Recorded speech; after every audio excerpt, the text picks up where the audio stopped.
Bike is just so helpful with the recovery. Good patience from the Wario player.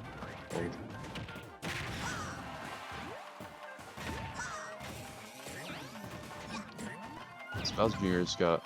I like how patient he's playing off stage. Now he's just trying to evade whatever Wario's trying to do. Oh, I'll try to call him out forward smash. Off stage. Good stalling from DezoTwist. Good way to keep the pressure up. Oh, nice forward smash. Good call out. I should call him out with an up air there, but okay. Oh, okay, alright. He is. I really like how DezoTwist plays so safe at ledge. Yeah, DezoTwist definitely one of the more like consistent players that have been through my Yoshean monthly series, and happy to see that they're here coming showing up here in top 16. That's dope. We're just gonna hop right into the action here, but anybody coming across the stream just yet, then welcome. Just taking that. We are here with Yoshean annual number 3. I'm joined on the microphone with Peg. Thank you so much for helping out with this once again. Yes, sir. Absolutely. So yeah, y'all show Peg some love. Help us out, bringing the hype to you guys. Yes, sir. And I do have an overlay that I'm getting the right. He's got waft on deck, fellas. He's got waft.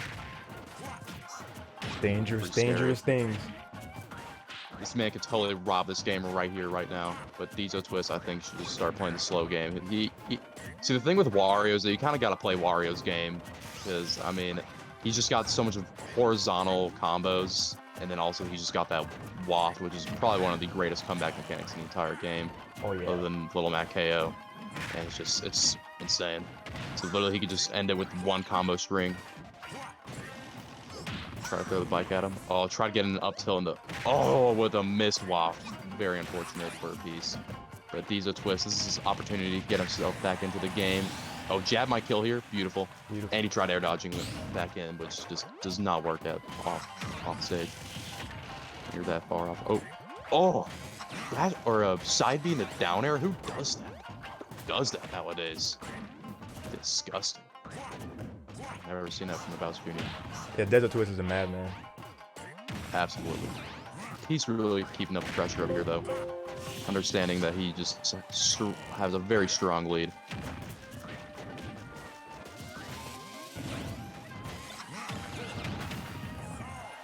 Wario using the bike. Oh, beautiful up B into the back air. Brilliant. I'll try to call him out with the neutral get out the forward smash to knock him out. Oh, nice nair out of shield. Nice. DezoTwist is really taking control stage here, but Peace is just getting it right back. Oh, nice call out with the back air on platform. Really well done by Peace. Okay.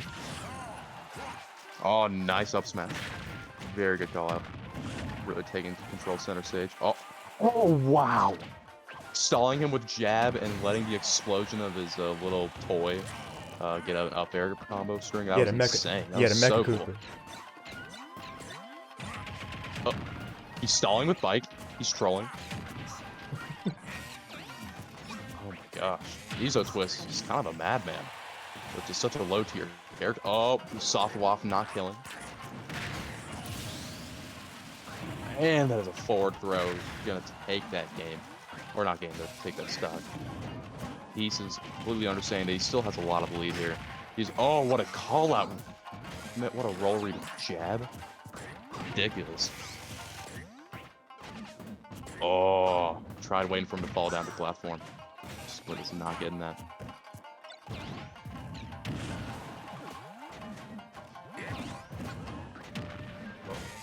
Oh, nice patience from Dezo. Dezo's slowly coming back here. He's playing absolutely patient. Peace might answer back with whatever he's gonna do. Ooh, forward tilt might take this set. If he just gets a simple dash attack, he's killing Dezo. Dezo just he's keeping the pressure on. He's saying right now, I want this dub. I want this win more than you do. And Peace might have to contradict his thoughts. Oh, beautiful bike throw. Dash attack. Barely avoiding the bike. Ooh. And there's a dash attack. game over. Look at that. Brilliant. Very, very close game between the two. Very well done. Very well done indeed. Indubitably. Yoshean, what did you think about that set? Yeah, someone who's been trying to get things in the background done mainly instead of watching that first game. Unfortunately, I didn't see the entire thing in its play out. But from what I did see, like as you were saying, DezoTwist just a madman with combos, but Peace was just able to keep the pressure on just as solidly, and they were able to come back and clutch it out with that dash attack. It was really clean. Absolutely, I totally agree with that. I really think DezoTwist just has such great patience in neutral, and yeah. But on the other hand, Peace is just really willing to combo very consistently, and also just punish a lot of his game. And just like for example, he's totally punished Dezo trying to jump back on a stage with a really strong back air.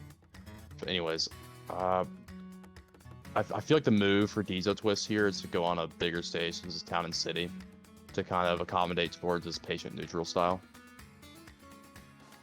But yeah. I think it might be going somewhere else. I don't know what stage they're going, but let's see here.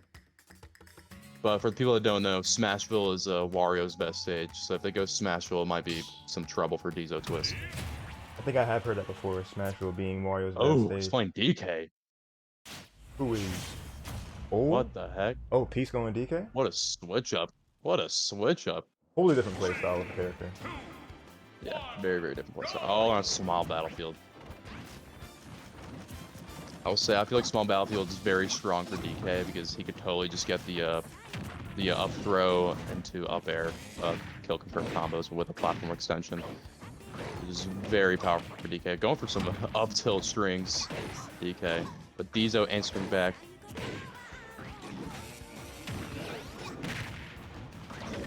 Okay, oh nice and nair out to the side here. Oh, maybe a spike here? Oh, try to call him out with that. Oh my gosh, what a shield. Perfectly spaced that, avoiding the DK's super punch. Put the character about the junior, not the name of the person. Oh boy. Oh, what a great call out. Oh, but perfect PI from Peace. Really well done. Oh, nice up smash out of shield. Probably one of Bowser Jr.'s best options for getting kills the safest way possible. Long words, hitting your spot. There we go. Okay. There you go. Finally got things looking nice. Absolutely. Oh, nice patience from oh, he almost had the punish, but he just couldn't quite get it.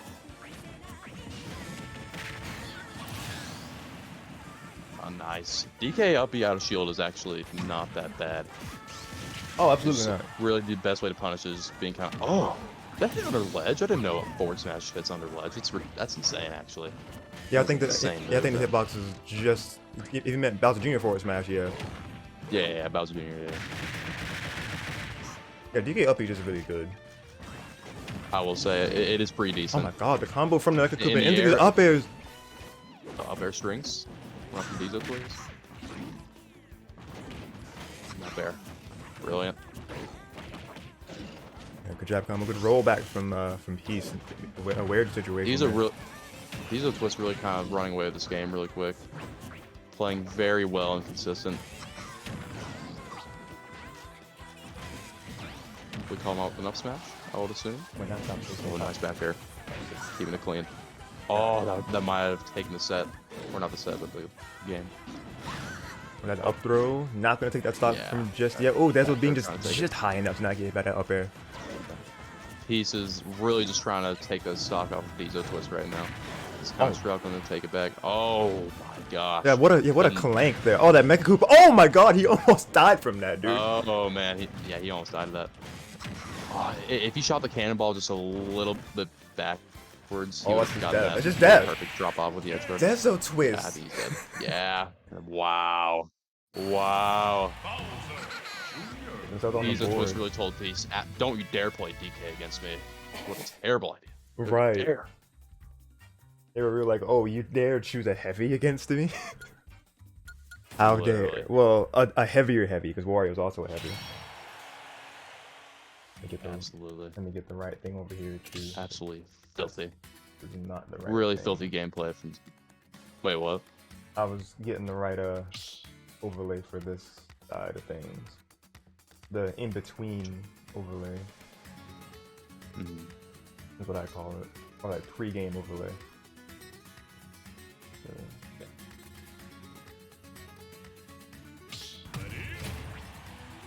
There we go. Right when it starts.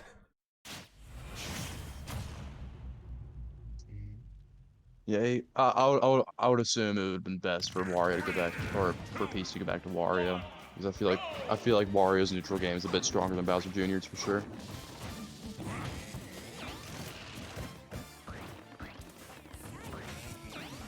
I just realized I actually had the wrong number up there as well for the number of this whole thing. So it's number 3, not 2. Oh gosh, racking up percent with Jack. What the heck? He just, I feel like Peach was just DIing in instead of out, just letting that happen.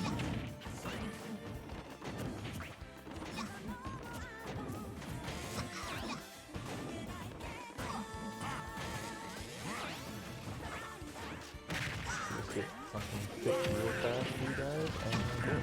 That should deflect. There we go. Nice combo string. Nice combo string from DezoTwist. Alright, so back to the Wario here. And things are looking, I was gonna say more or less even, but that's a twist with a slight lead. Oh my god, missed the tech. Oh my gosh. Totally just destroyed that stock. DezoTwist playing very, very well. He's really turned up the volume with how he's playing right now after that first game. And also, very late hello to Armenia. Thank you for tuning into the stream. I'm doing all right.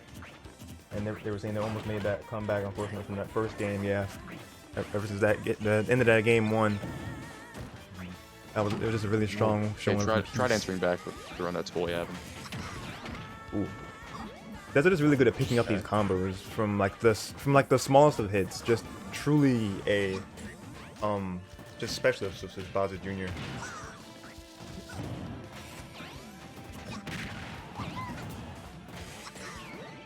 Dezo really, once again, using a really patient recovery, trying to avoid all Wario's antics. Yeah, using a lot of using basically every one of Bowser Jr.'s stalling tools. Using the stall of side B, using the Mega Koopa even to just give themselves a little bit of like extra time to get back to the stage is really smart. Yeah, absolutely. Oh, that one forward tilt from Peach. But then again, Wario securing the kill with a forward tilt and really has a waft on deck, ready to go. Totally ready to rob this game and keep it going. Okay.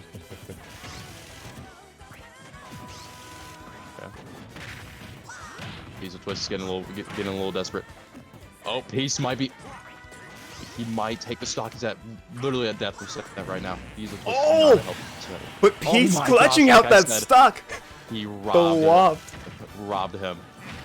All right, DezoTwist is getting a little desperate. He's just throwing out forward smashes right now. Oh, there we go. One connects. One connects. DezoTwist is really got to pull something out of his arse right now. Got it. You got to get something going here. Absolutely.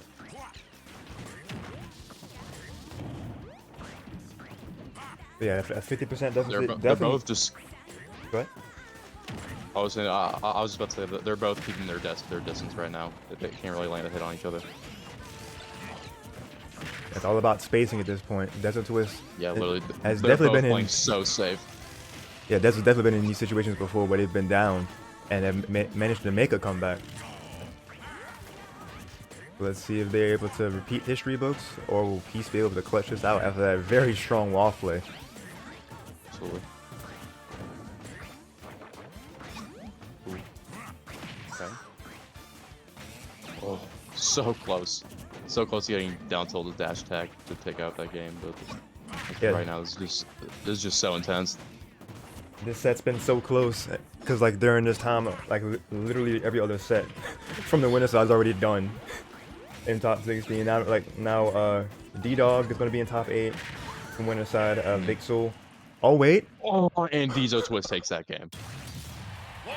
do they? Or not these, or Peace. That's what I'm gonna say. There we go. Very unfortunate for DezoTwist.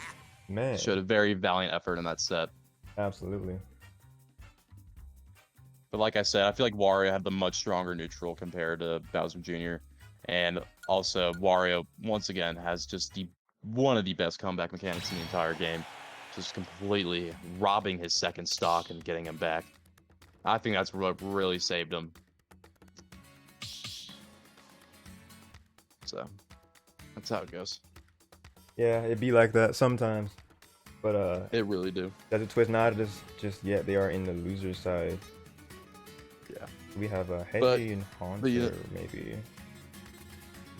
But you know, losers is never a bad place to end up being because you can just end up crawling all the way back up and getting back into grands, you know? Oh yeah, people have made the legendary losers runs before. You know, for example, in Frostbite 2020, before like all of COVID happened and whatnot,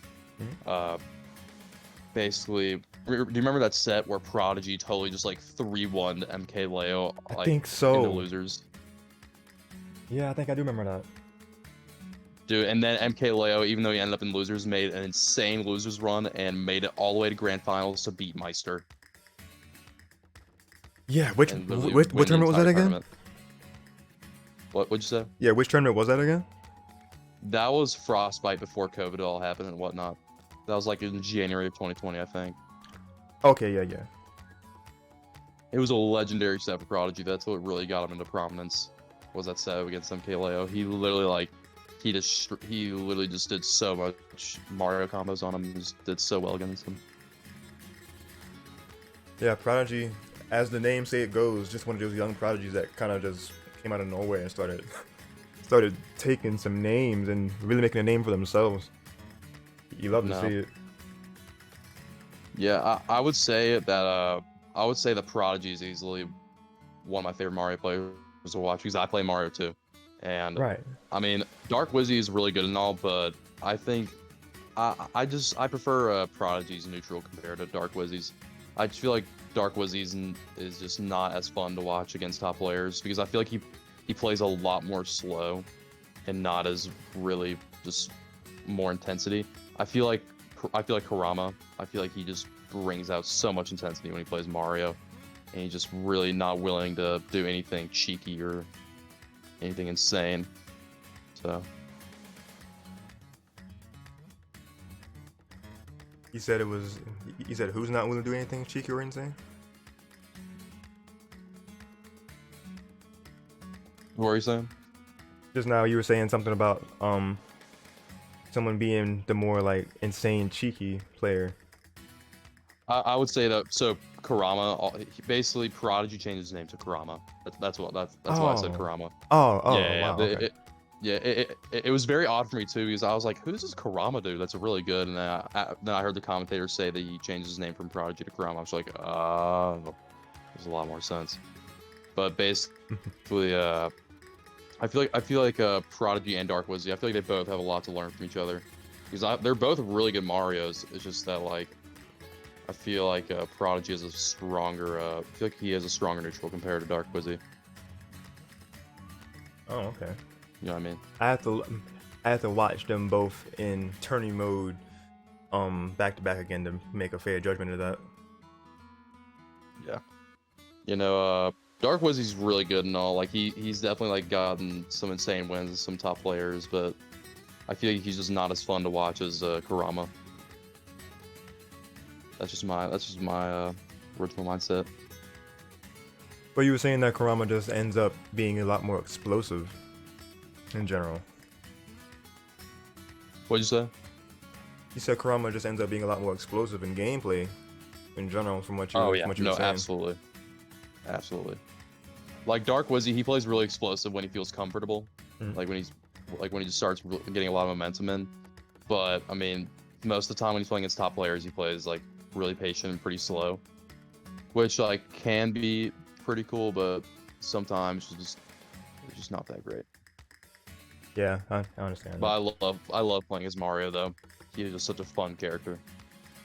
Oh yeah, one of the One of the beginner-friendly characters for sure, but one of the, of course, as the Smash ideology goes itself, one of the hard to master characters as well. Even though, Yeah, even though they're one of the basic characters, like getting all those different strings and combos down and knowing what to do in any moment. Yeah, Mario is definitely a huge force to be reckoned with. Absolutely. You know, I consider Mario. I like to call him the master of the dojo. He's kind of like he's just the perfect archetype of just being whatever character you want him to be. But really, he's just super combo oriented, and he just kind of teaches you how to play the game. Like me playing Mario has kind of taught me how to just play other characters.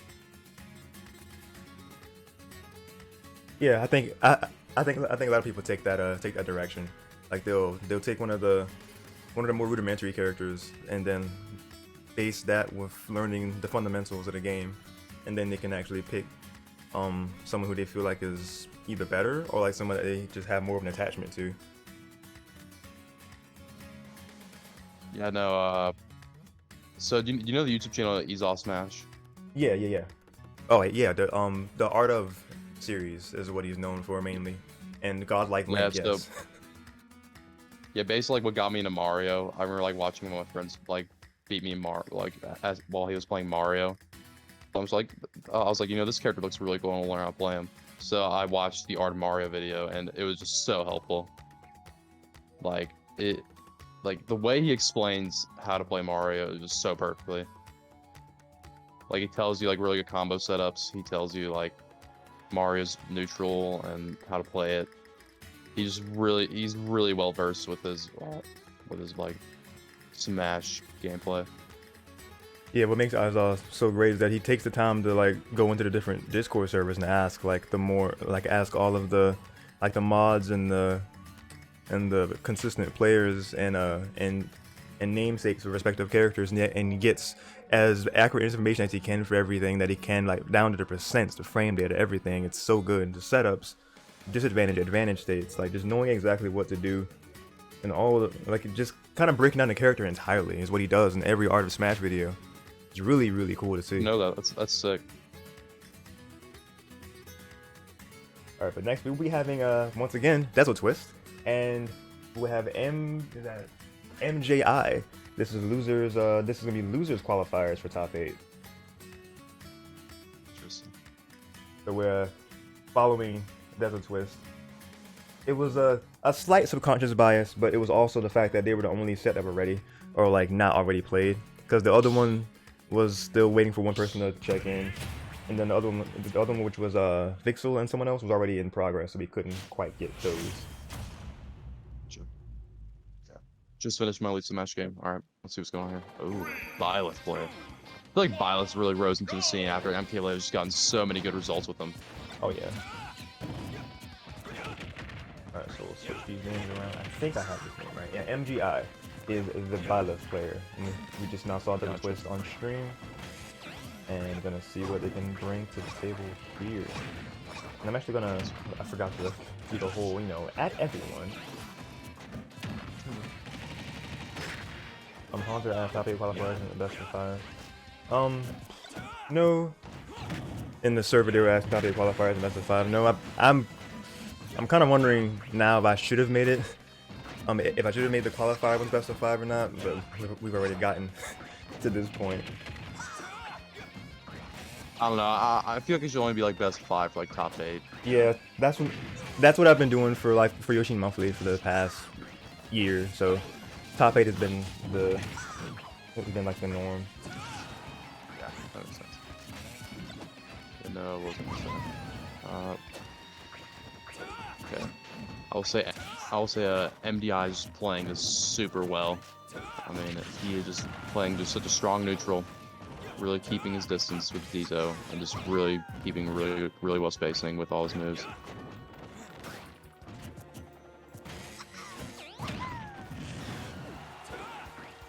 Oh, nice up B from DezoTwist.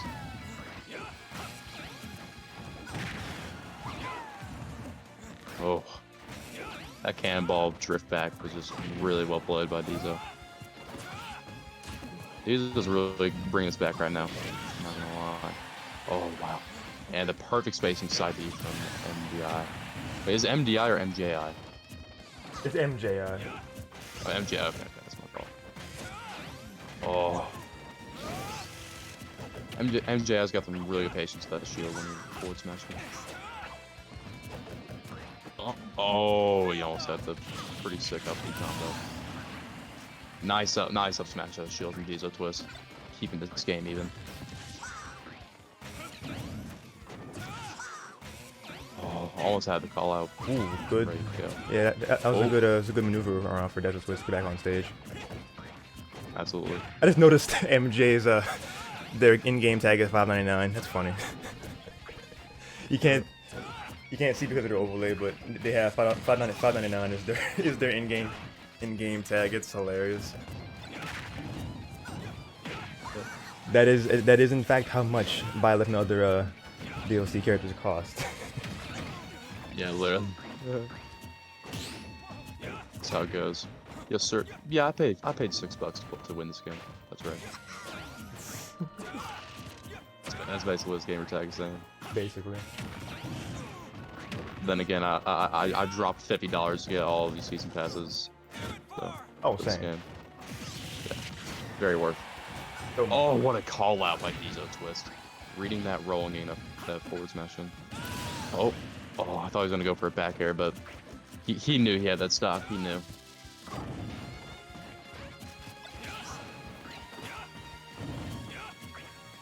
You know, MJI's shield is getting really low right now. I'm loving this pressure that DezoTwist is bringing on in his neutral.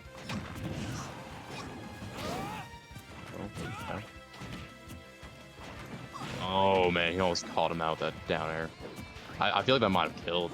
The down air knockback after you get it spiked on stage is so strong. Unreal. Oh, nice forward smash call out. Calling his neutral good up. I feel like Dezo's playing a little too cheeky right now. Oh, and he gets punished for the neutral get up. Just like he punished MGI earlier. It's his way of getting revenge. Oh, nice patience with the down throw. Oh, wow. He is really just taking control of the game right now. He's just taking all control of stage and just doing his own thing. Cannonball not punishing his neutral get. And up smash out shield will take the game. Hey, nice stuff. These are too strong to set.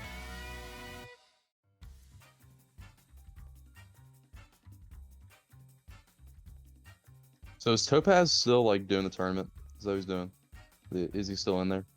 Oh wait, I messed up the thing actually. Does losers things? Yeah, it is supposed to be best of. Cause see, I messed up and actually had the whole part of losers top 16 to best of 5 instead of best of 3. Oh. So I did goof that. Cause the first one had best of 5, and now this one has best of 3. I should have at the very least switched those around. I don't know. Yeah, I goofed that. Yeah. It's all good though.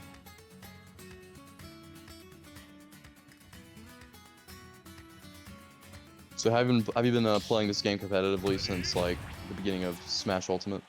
Oh yeah, for sure. I started really? Towards the end of 2016ish with Smash 4, and I started like right on the dawn of when Ultimate came out. Like I literally was off from work when Ultimate came out. So I was like, yes, we're gonna start immediately. We grinding, boys. Sick. Yeah, no, so basically, I didn't get this game on launch day. I actually got it for Christmas. And at first, I was like a really casual Smash player. I just kind of had it just for like my friends to come over and play it. Yeah. Because that's like the main game everyone played in my friend group. We always played Smash.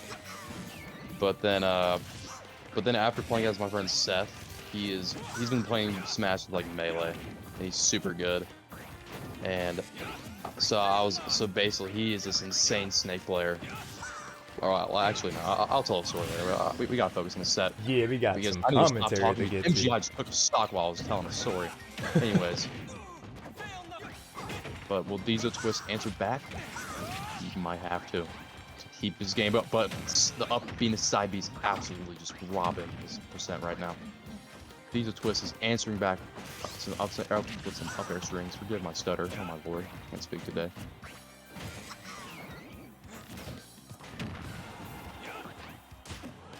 Nice back here, calling him out. Keeping the pressure. Oh, thought I could get the roll read. Thought I could get it up. If there's anybody else in the chat here. Armenian's been talking for a bit in the chat. Apologize, I haven't been actually looking at the chat. I thank all of you guys who've been watching the stream so far. Hope you guys are enjoying this this stream so far and the set between Dezo and MJI. Let me actually get into it and focus myself on commentary. Ooh. Oh my god. This man really just got 40% from a jab. 45.9 on the jab. Oh, that sniped though from MJ. DezoTwist is literally coming back with a jab percent lockup. They really did though. Oh, the parry into the lag. Let's go. God. Oh, don't do this to me. What happened? Oh no, dude. What just happened? Dezo, no! What the heck? This man blipped out of existence. It's still Dezo lagged out, dude. Maybe his Wi-Fi got booted, dude. Maybe he got DDoSed. Maybe someone is secretly sabotaging his tournament run. God. Well, if that's the case, then what is MJI fighting? It's still the token is still fighting air, like the yeah. The lightning. Worse. Oh, there it is. God. All right. Well, anyways, back to my story. So while we wait for DezoTwist to do something. So basically, I play against my friend Seth, and he's just insane at the game, and I can never beat him ever. So basically, like after, I think it was around like I want to say around like February or March, I started like playing this game competitively and started wanting to get good. Started like practicing combos and like trying to get good on Elite Smash and whatnot. And it took me so long to finally like start getting good at this game. And it was just it was just a great experience, just like being able to keep up with Seth and in like competitive Smash and then like being able to like just beat everyone else in my friend group in this game and just being just really good. Because I just used to be so bad at this game. Like I would literally be like the Ike player that just spam forward smash the entire time. But now it's just now I actually like play competitively and it's actually so much fun. Yeah, I've played Smash all of my life, almost, because like I started my first game was Melee, because my game really? because the GameCube was my first Nintendo console, and being an only child, I didn't really have anybody to really play with, so I was the kid that would take the two controllers, putting them in there and just start trying to fight themselves. And that's where I just got a lot of my enjoyment. I even did like little in-game tournament mode runs in Melee doing that as a kid, and which was always a lot of fun. I even did that with a few years ago on my YouTube channel, like 6 or so years ago now on my YouTube channel. I did something of similar idea. Well, it's the same thing with just putting two controllers and then having like a little tournament among myself with controlling both characters. But that's why I started with Smash, and then I've played since Melee, and then played Brawl with friends, with various get-togethers, and then that evolved to, of course, Smash 4 and then Ultimate. That's sick. Yeah, Smash has always been like a central point of like what we've enjoyed. That and Mario Party and Mario Kart. Yeah, a little bit. All right, so I guess they're both starting at. Yeah, it looks like what they're doing now is getting each other to like the percents that they were at. Interesting. Wonder how they're gonna do that. They were both at 2 stocks each. Yeah, and then Dezo said that they were at more percent. Dezo said that it can be at 80. So now Dezo is just racking up the percent on so 60. Got it 60 on the money too. So there we go. Now we're getting right back into this game 1 repeat. Back into the game. Hopefully DezoTwist Wi-Fi doesn't crap out on them again. That'd be very, very unfortunate. Yeah, hopefully not. Hopefully not. Okay, alright.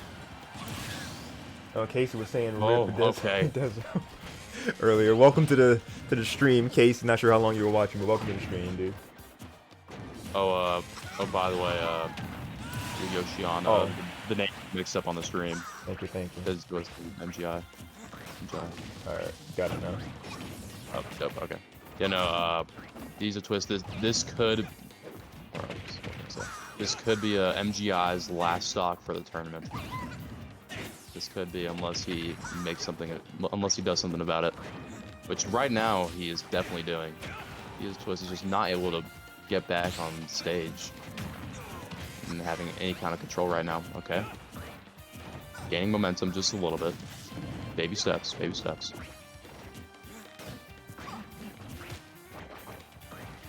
Yeah, MJ definitely is trying to bring this back because they have the % lead at the moment. Sure. Just really solid at landing those parries. I've seen that MJ is able to get them pretty often. Alright, weaving around all those oppressive options that MJ is trying to get to land. Good grabbing Mecha Koopa here, using their own weapon against them. Gonna block that side B. Oh, that was so close. This has got to be super careful here how he comes back from this, because Bowser Jr. not the heaviest of characters. Down tilt. Well, not no. Yeah, not the lightest or not the heaviest. Probably somewhere in the middle class of weight. The 137 definitely spells kill % for DezoTwist. Got to be super careful. Yeah, he's got to be really careful when he's doing this. Oh. Ooh, good drift away, because that L smash would have definitely gotten them otherwise. Yeah, literally. That'll have been really bad for DezoTwist. Oh, good shield. But gonna not gonna punish that forward smash. Both really good patience to the shield. Oh, the clown carve. MJ to the side. Alright, good Mecha Koopa. Really uppy. It was good shield pressure there, but MJ knew how to getting out of danger. Good shield to not jump into that, because a lot of players would have just jumped into that up smash.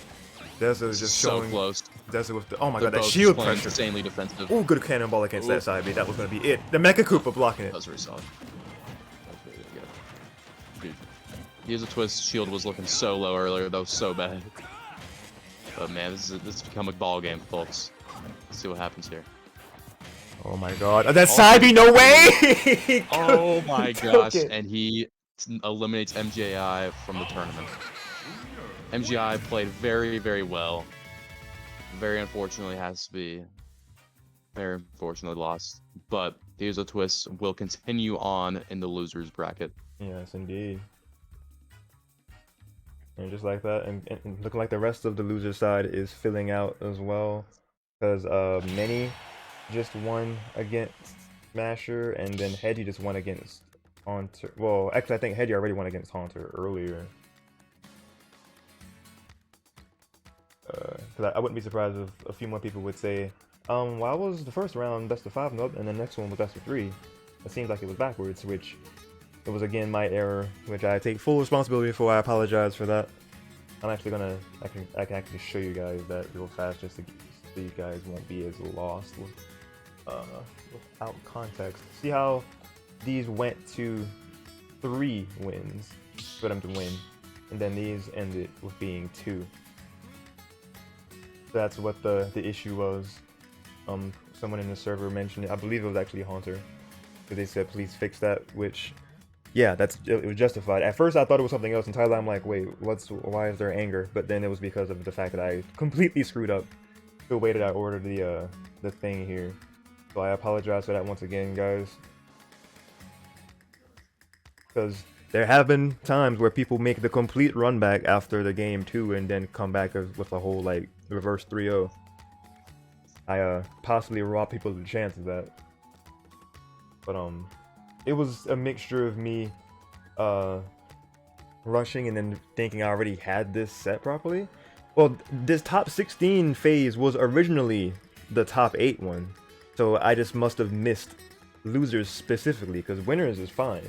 But I must have just missed or messed up losers somehow by trying to be quick with it. Top 8 is fine all the way through though. Top 8 is the complete best of 5, which we're going to be getting into right now actually. That last one just finished up. Abukik is our final top 8er, so let's get it. Gonna advance this into that phase.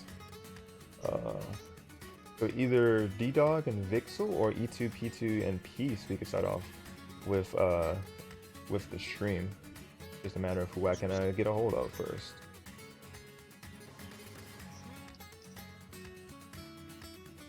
I'm gonna go ahead and hit start bracket. And I actually have someone else who has been waiting to decide, another fine smasher, cool person by the name of Topaz. So they're gonna be joining us on the seat of commentators here. Sir. So once I make this announcement real fast in this server for top 8, beginning, YSA ready. Top 8 has begun. Please. Just got done playing a quick play match against Sephiroth. Oh, nice. I just totally forget how good Sephiroth is in this game. Oh, he's so good. I don't think he's like top tier, but I think he's like pretty low on the high tier list. I think he's pretty solid. Alright, so top 8 is officially underway. Yes, sir. Any... Alright, not gonna lie, this might have to be the last game I commentate. Oh, okay. I gotta be ready for a date that I'm going on pretty soon. Oh, no problem. So, yeah. But it's okay. You know, so who are you commentating right now? I am going to take a look at the bracket and see.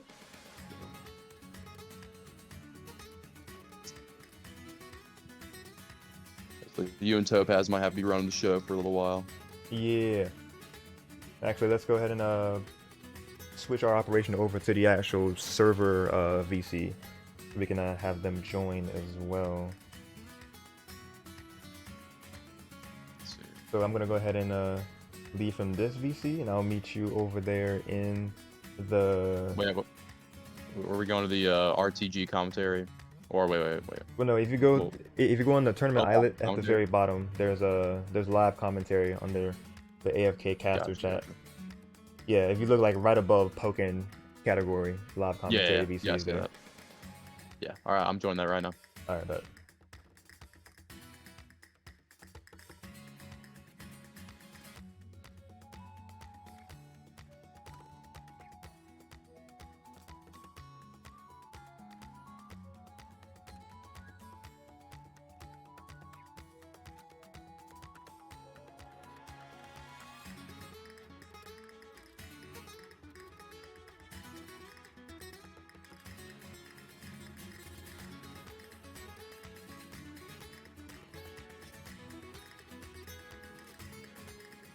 Okay, so let me go ahead and give Topaz the role of a commentator really quickly. Let's take a look at server settings, roles, commentary.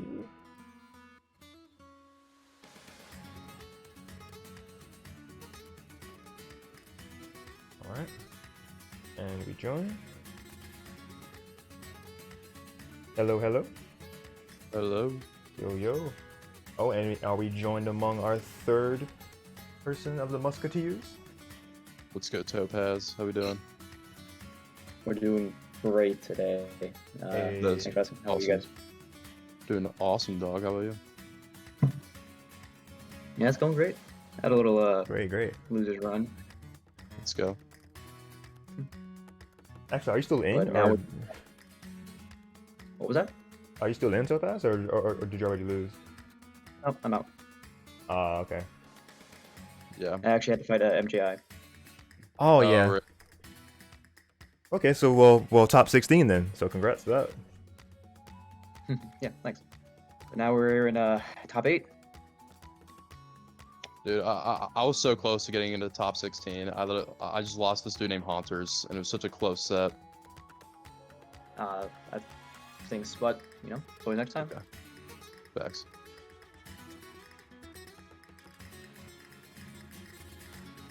So now that we're here, what's our first set looking like?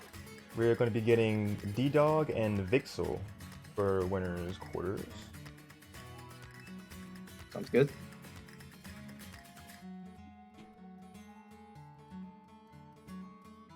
I look at the rest of this Oh my top gosh. 8 here, let me actually take a glance and see. Yeah, losers is actually really stacked, honestly, because the loser side of top 8 has Abukik, Hedgy, Manny, and DezoTwist. Abukik and Hedgy, well, especially Hedgy, because Hedgy has won at least one of my Yoshean monthlies before. Abukik has done the same. DezoTwist has come second in consistent top 8, and I think Manny has been in not as many, but they've placed in top 8 at least once. Meanwhile, Vixel has won one of my doubles brackets before. D-Dog has been in top 8 at least once or a few times. E2P2 is the same, being in top 8, and then Peace, I believe, is one of the new people. That's dope. Interesting. So we got a lot of different backgrounds here. We got some, returning people and some new people. Oh yeah, for sure. I'd love to see it. Absolutely. Pretty sick. Let me just take a look at the chat and see. Make sure D-Dog and Vixel are good. Alright, I can remove this moderator called, because that's what they called me for. They were like, is this stream? And yes, indeed. Do we know who D-Dog and Vixel play? Oh god, I know this. It just slipped my mind, but we can definitely do what we call checking the past part of the bracket and see. That's right, Steve. Oh my, a Steve player on stream. This should be interesting.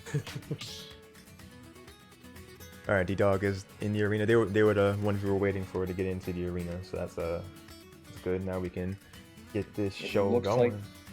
It looks like it's going to be Steve versus Robin, most likely. Most likely what we're going to be seeing here. Yes, Vixel is a super solid Robin player. Something that I am curious will happen, because Vixel and Hedgy are both Robin players. Super good Robin players. Really? So if it came down to Vixel actually getting, Hedgy, getting like a sick losers run to meet Vixel in winners, we could potentially see a Robin Ditto. Interesting. Okay. Steve really taking a space right now. Starting mine. Usually we see Steve's such like that going opting for the corner in order to get their materials. But as I'm talking, we have a 0 to death.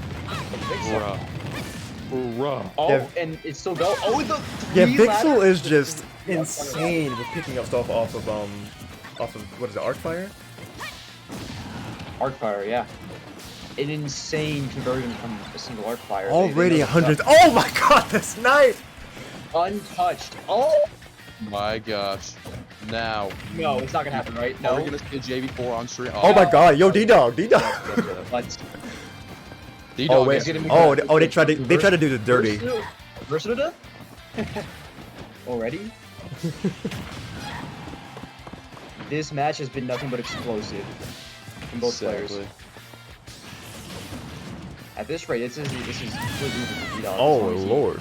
Plays advantage correctly. Oh, and it is the reverse 0 to Alright, so good stuff from D-Dog answering back. Within the past minute or so, we've had 3 0 to deaths. Wild. And nothing This in is between. an absolutely insane game right now. Really building himself a house right now. Trying to keep himself away from Robin. Absolutely. D-Dog finally opted to camp in the corner or get his resources at the corner as opposed to center stage like he was, which most likely cost him that first stock. Now he's trying to play the matchup as well as he can. Yeah, trying to get his materials in right now. Because he got the diamond? As a Robin in this situation, you have to decide how are you going to deal with this. How much are you going to overextend here? Oh man, And he extends it with a forward smash. Is that JV3? As a JV3? Literally. Starting off the set with a JV3. Absolutely filthy.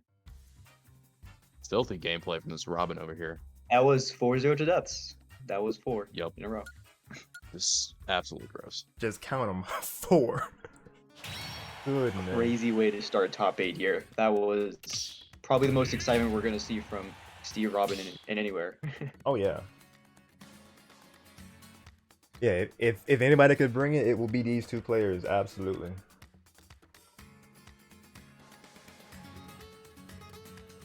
So just kind of food for thought here.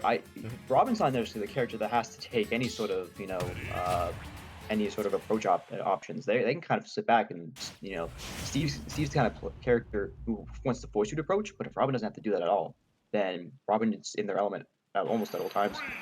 That's a good point. Yeah. I mean, like once Robin just gets in, he is in. I mean, Once they have their after advantage, seeing that it is explosive game earlier, it it is absolutely oppressive. disgusting. Absolutely. We're getting into this with our game number 2 of the set here with Vixel being in the lead.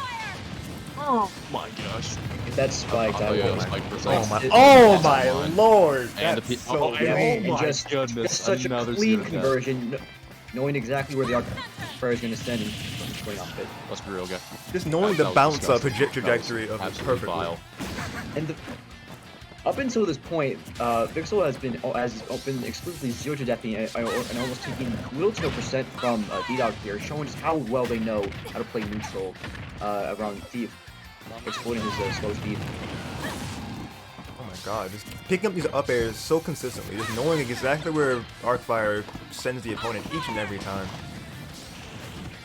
Oh my god! All right, D-Dog's really just trying to figure out a way, just trying to get in right now. Oh my lord! It's got to be hard as Steve. I mean, you have options to keep away, not approach really, unless you have a micro mix-up. Other than that, But that was a just playing this good, really solidly. that was a good approach from D-Dog, avoiding that Arc D-Dog answering Thunder. back to stage control right now. Oh, but that back air. Oh my gosh, Vixel's That's gonna be it. back here. Vixel's really just running away with the set right now, and D-Dog's just got to figure out a way to answer back against his antics. Oh my god. We know that D-Dog's advantage state is nothing to scoff at. So all he has to do is find that way in. Oh and my get god! neutral. Yeah, These absolutely. parries, Oh, the it's Barely parry game avoiding from that Vixel. magnitude, but that magnitude will probably take the stock almost. Absolutely. Getting some help I back with the side B, is that what it is? down B. Down B. That's gonna give him Vixel a bit more percent. Hopefully survive a little bit longer. Oh, trying to catch an option from D-Dog. Oh, almost a control. Going forward smash D-Dog, just trying to take this first stock away from Vixel. Not gonna take The- it just the micro spacing of the What's the ledge TNT. trap? Let's grab. Oh, nice It's over evade. for the TNT. Not gonna lose their stock just yet. Oh my goodness. Alright, great DI Scrambling a from little bit Vixel. of neutral, but D-Dog takes it. We're back in the neutral game. We're seeing D-Dog just take to these skies more. Not trying to get top of these arc fires as easily. He's got himself a diamond on deck. But oh, no, he's gonna use it this stock. He's gonna take it. He's gonna, honestly, he has to take what he can get. He's not got much himself stock another here. diamond. I know that was Take a the good cart. Oh, nice Takes side the B. stock finally. Back. Oh my Vixel god, has his ladder a strong combo. lead. Okay. Nice up air string. Oh, it Catching takes the the jump, ladder, though. calling the jump out. Oh, the good air dodge from Vixel to get back on the stage. Alright, back in the driver's seat with the Arc Thunder. Oh, nice for big from Vixel. D-Dog not gonna deal with the mic right there. Gonna get caught by the arc thunder. Absolutely. D-Dog just Alright, playing. poking at the blocks a little bit, not overextending. Oh, good anvil. Oh, nice down air. All right, D-Dog's making a comeback and save himself from getting D-Dog is taken out of his playing tournament. patiently, but when he gets it open, he's gonna take as hard as he can. Absolutely. Oh, Commentator's and up curse. smash takes that. Classic. Just arc fire up smash. More than from us. All right, well, Taking- I'm gonna have to leave because I'm gonna have to start getting ready and head out here pretty soon. So I'm gonna leave you two to commentate the rest of the tournament. So it was Alright. good commentating with y'all. I appreciate the Yep. opportunity. Yeah, I appreciate So, you coming through. Yeah, no This problem. was seeing y'all. Fun. Absolutely. All Have right. a good day. Alright, I take hope to it. see y'all again. Y'all going. Oh yeah, hopefully. Wow, some pretty interesting games we've been having here so far in this top 8. 2 so far, but they've been explosive. Yeah, super explosive start to this top 8. We've seen D-Dog. He's not one to give up. He's putting up a fight even when he's down. as we can see. Mm-hmm. Making these sets interesting. Yeah, both players just have just crazy strong advantage states. Vixel, especially. Because just the knowledge of just knowing exactly how to follow up with each of these arc fires is something that's really, really strong.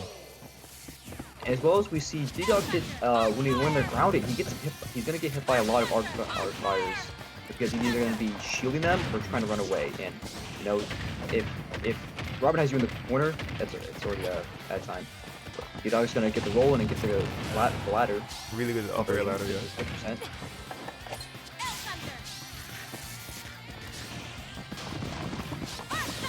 Alright, D-Dog just We're playing. back to the patient neutral here. Yep, just playing some Minecraft for a bit.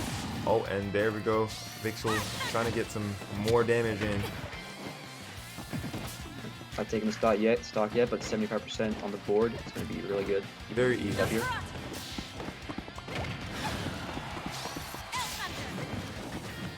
Going to get anti-aired by that back air, but not taking too much percent there.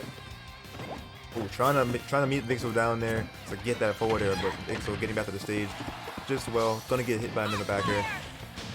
Oh, if that arc fire was angled any differently, that could have triggered the TNT.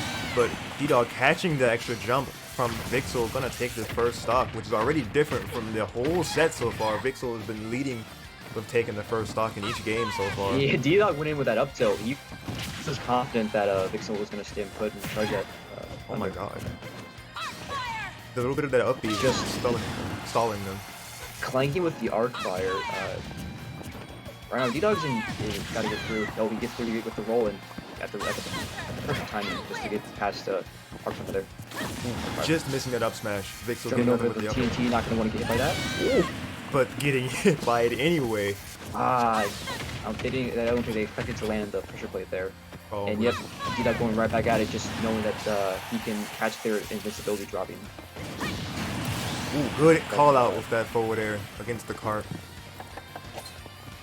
Yeah, Robin absolutely has the ability to kind of throw those aerials at times, especially in advantage state. And with the arc fire, hoping to get an easy way backstage. Alright, Vixel just applying pressure. Not having a lot of behind. options to deal with those thunders out of the scenes in the corner. Just like you just called it. Yeah, the Arc Thunder taking that second stock from D-Dog. Oh, they try to. It's an extremely difficult move to dodge for Hedgy like Steve. Oh my god, mixing up those aerials there for a bit. Vixel bringing it completely back. They were down a whole stock and not even managed to make this a very, very even game now. They are determined. It is all evened up here. Yep. Determined to make this 3-0. Yet again, Vixel's gonna jump over the TNT, not wanting to interact with it at all. Smart decision for sure. Just safely poking with those arc fires. Try to hold on the center stage here. Ooh, it overextends it just a little bit. D-Dog gonna take advantage of that. Takes center stage himself. In a good position here, just mining for some materials here. The down air, gonna take it. Vixel, it's gonna lose a stock. They did not want to overextend at all, but it cost them.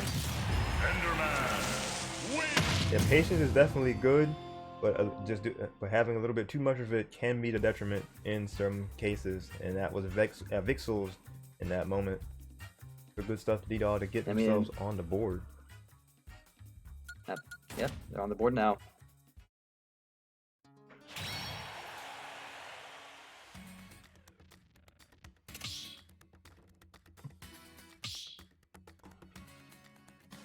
Alright, so with this, we'll be going into our game number 4. What do you think has to happen from D-Dog again to ensure another victory here?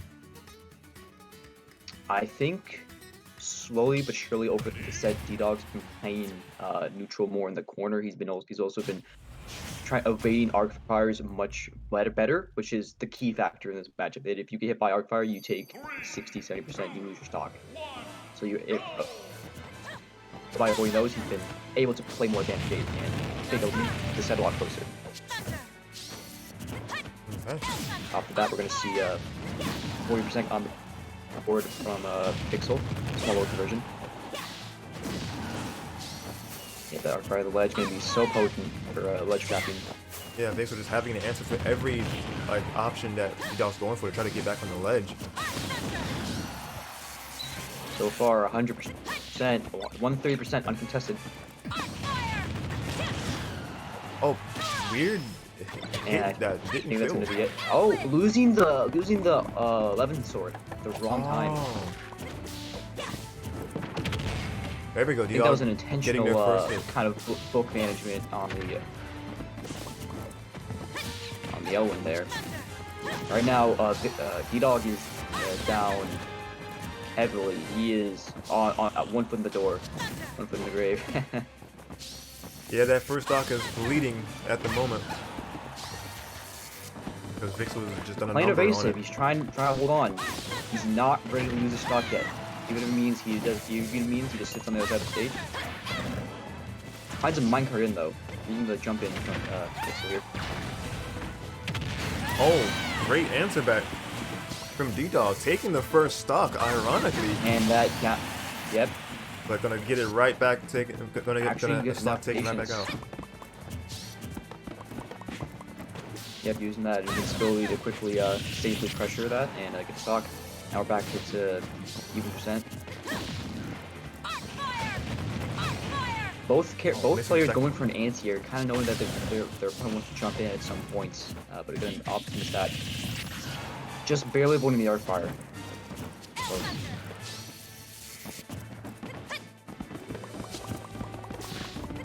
D-Dog is just good at just Alright. establishing walls really fast.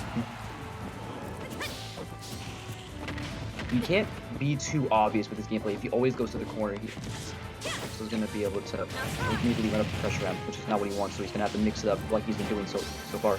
Yeah.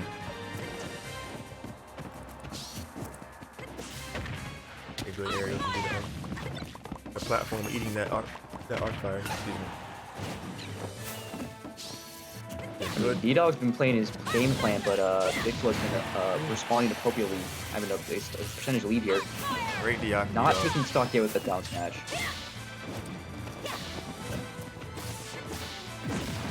Ooh, good landing back air from Vixel to take that second stock from D-Dog. Almost a scramble situation, kind of throwing a lot of aerials, but Robin taking the stock with that's safe, strong back air.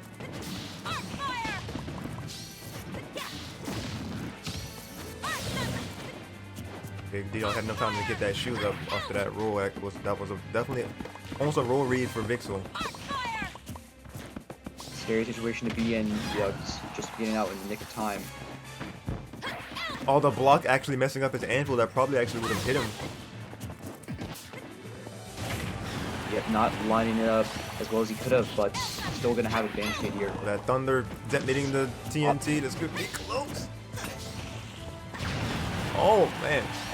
Vixel getting it caught in the crossfire, but not gonna be gone just yet. Hang on to this second stock.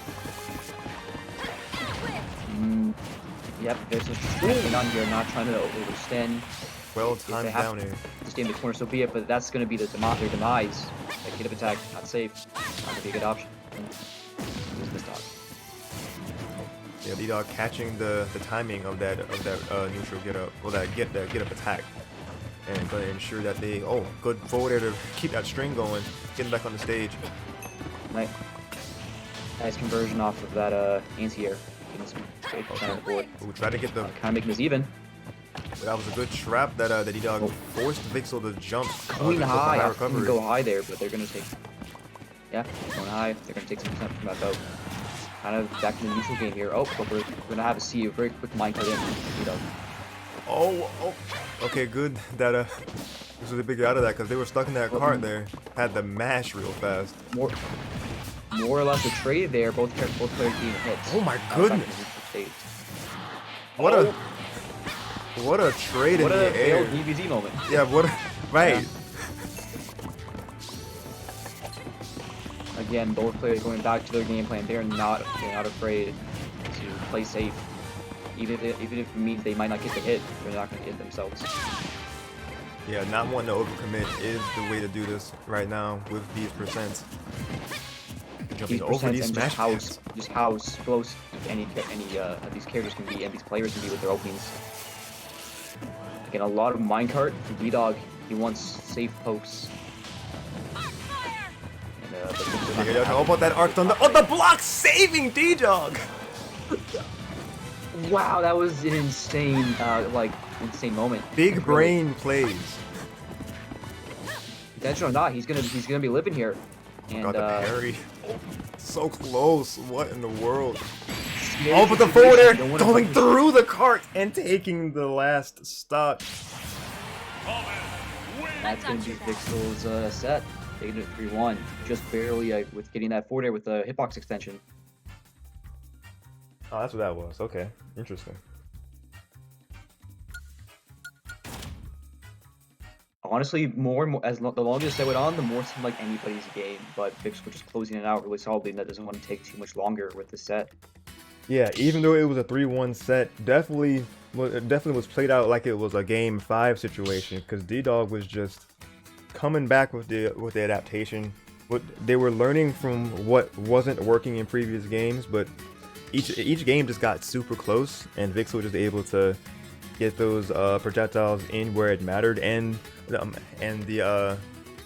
just being able to catch the options with those aerials. So that's a fantastic job to Vixel for winning that and advancing to winners semifinal. I think. Let me look at this.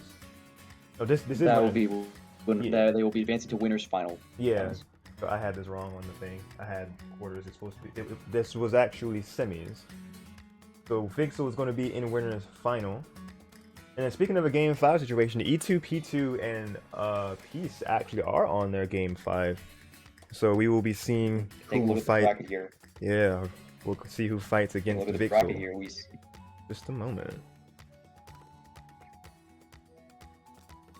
Okay, so Hedgy has 3-0'd Abukik. That is actually very surprising to me. I mean, not to discredit Hedgy at all, but like I seeded Hedgy and Abukik like right there, almost next to each other, honestly.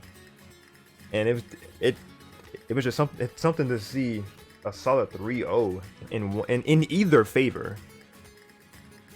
But Hedgy being in losers quarters, awaiting their next opponent, the loser of the current set of E2, P2, and Peace. And then Many and DezoTwist are going at it in losers. Many with the game lead 2-1. And the winner of that will fight D-Dog, who we just witnessed go down swinging. Quite literally, actually. Yeah, so seeing this last winner semis, the match finish up, we're gonna move the bracket. It's gonna get underway really strongly, and it was really interesting to see Hedgy kind of take in such a strong fashion. If there's any player on this list, the 4th seed, he looks looking good, taking that so strongly. He's looking good in this bracket. Yeah, that's what I was foreshadowing earlier. I was like, if the chance that Hedgy were to make the complete losers run, and then if Vixel wins winners, it's the potential to see 2 super knowledgeable Robin players in Grand, or at the very least towards the very end of the tournament, in both sides having Robin players. But I did see I want to say that one of them actually did use other characters besides Robin, because I saw that it dipped into using DK and someone else earlier in the bracket. I want to say it was Hedgy. And then if that is the case, then I wouldn't imagine Hedgy would want to run the Ditto, give him if the chance came for them to fight against Vixel. See, Dittos are tricky scenarios, really. I mean, it's a matter of if you know the character better, honestly. Know the ins and outs, neutral, the advantage. Know what options the other player has. Looks like Hedgy actually also used Steve's. They actually Vixel and Hedgy did play in the winners quarterfinals, and Hedgy opted for the Steve. All right, so did they go against each other? And I don't know how the round timers weren't set here, because I thought I went back again and set all those. Somehow those didn't come out to be. Why is nothing set here? What in the world? I'm glad it defaulted to best of 3. Good lord. Were there no I am sure that this originally had DQ. Like this had all the DQ timers and everything. I don't know why it just says clear now. It's very weird. Smash EG is breaking itself apparently. But Hedgy has also gone. Let's see. Yeah, I see them up here. They also ran a Lucina, it looks like. And they played Lucina in one game against Eve Dior. And there we go, I was thinking about that. They fought against Game Gator with a DK. Using them for the whole set, actually, winning. So Hedgy definitely knowledgeable of multiple characters, just a matter of who they're most comfortable with. It seems they're even adept to winning matchups that you would think they would that character would lose otherwise. So decent showing, even at the early stage, decent showing from Hedgy here. I have some options going into the rest of this bracket with potentially if the Robins work out, for example, versus Vixel or any other player.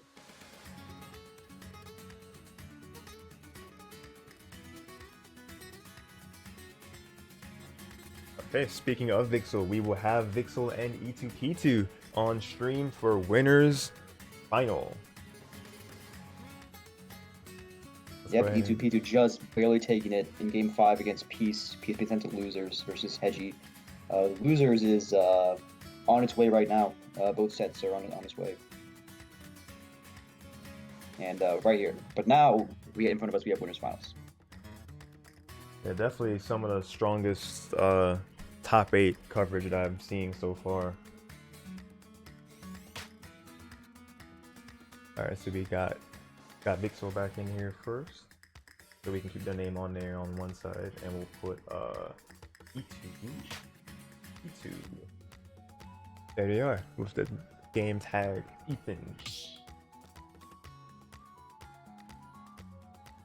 Alright, here's Winners Final.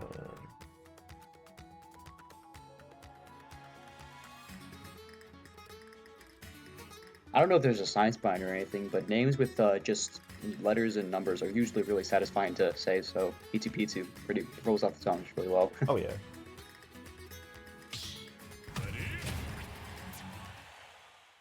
I'm curious about that. Alright, we're getting right into it. Yes, sir. Getting into this game, number 1. Stage of choice. It looks to be small battlefield. Alright, running with the Diddy Kong. I have seen this pick before, like just looking at the bracket from afar, that they have gone Diddy Kong at the very least most of this bracket. I'm already like what I'm seeing from E2P2. We saw a little bit of the problem cancel movement here. Hopefully we're gonna see some more of that when it comes to playing neutral against Robin. Very, like, as we saw in the last set, very explosive character. Diddy Kong, very he has some options at disadvantage, but that recovery, when being ledge trapped, he's gonna have to be very careful not to get edge guarded as well. E2P2 doing a good job of just keeping up with Vixel's pressure. Doing a good job of just keeping hold of, but oh my lord, the up B getting clipped. Vixel taking advantage of that. I was worried about that high knockback when you knock out up B. Again, versus 11 aerials is going to be very, very potent for Vixel here. Although E2P2 is doing it very well playing neutral against a character like Robin, who can kind of at times nullify Banana with big projectiles. Side B, not gonna take it just yet. Oh, good. That was a good B reverse. Trying to get in the right positioning.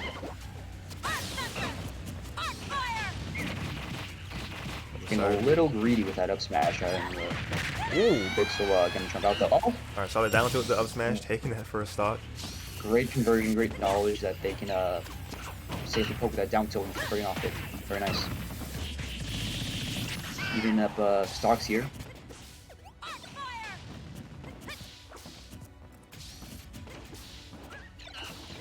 Kind of some good little neutral here. Not too much overextension from either player. Vixel playing their game plan, and E2P2 sitting with Banana in hand. Oh, gonna get a grab though. Not too much of conversion there. Vixel with nice 40% and some HP restoration, some percent restoration as well. Very scary situation for E2P2. He's at a high enough percentage where he can die from our card version. Gonna miss it though, just barely. Missing that forward smash. Giving E2P2 a second chance of life. That was a good Cheeky little up B catch. E2P2 catching up in percent with this advantage state. Yeah, dead even game here. Both, barely dying to that up B. Very good kill from Ethan / E2P2. But Vixel gonna answer right back in kind. Dead even game here. Not gonna give him the chance. Good trade. Not gonna give him a chance to get too much of a lead here.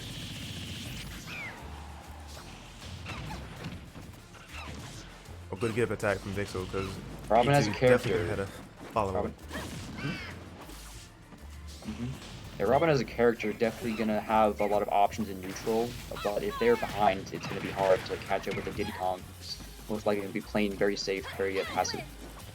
So he would even is in Vixel's best mind. Oh, a little overextension there. Yeah, the edge guard not gonna land wasn't the down air. passive. Well, the edge guard attempt wasn't passive from E2P2. They're trying to go for that down air. But yeah, Vixel just They just doing a good job really of weaving aggressive around. down air, yeah.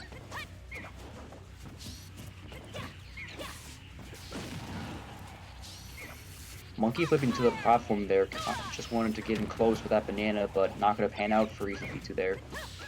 The Arc Thunder is gonna L Thunder goodness. Up smash, yes. And that's gonna be death for that first game. Vixel taking it.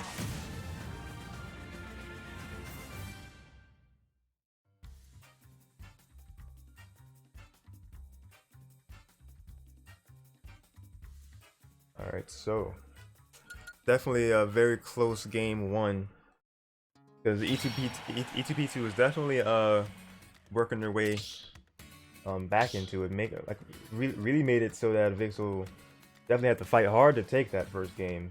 But with it being so close in the first game, like what do you think that E2P2 could do different to probably secure victory for game 2?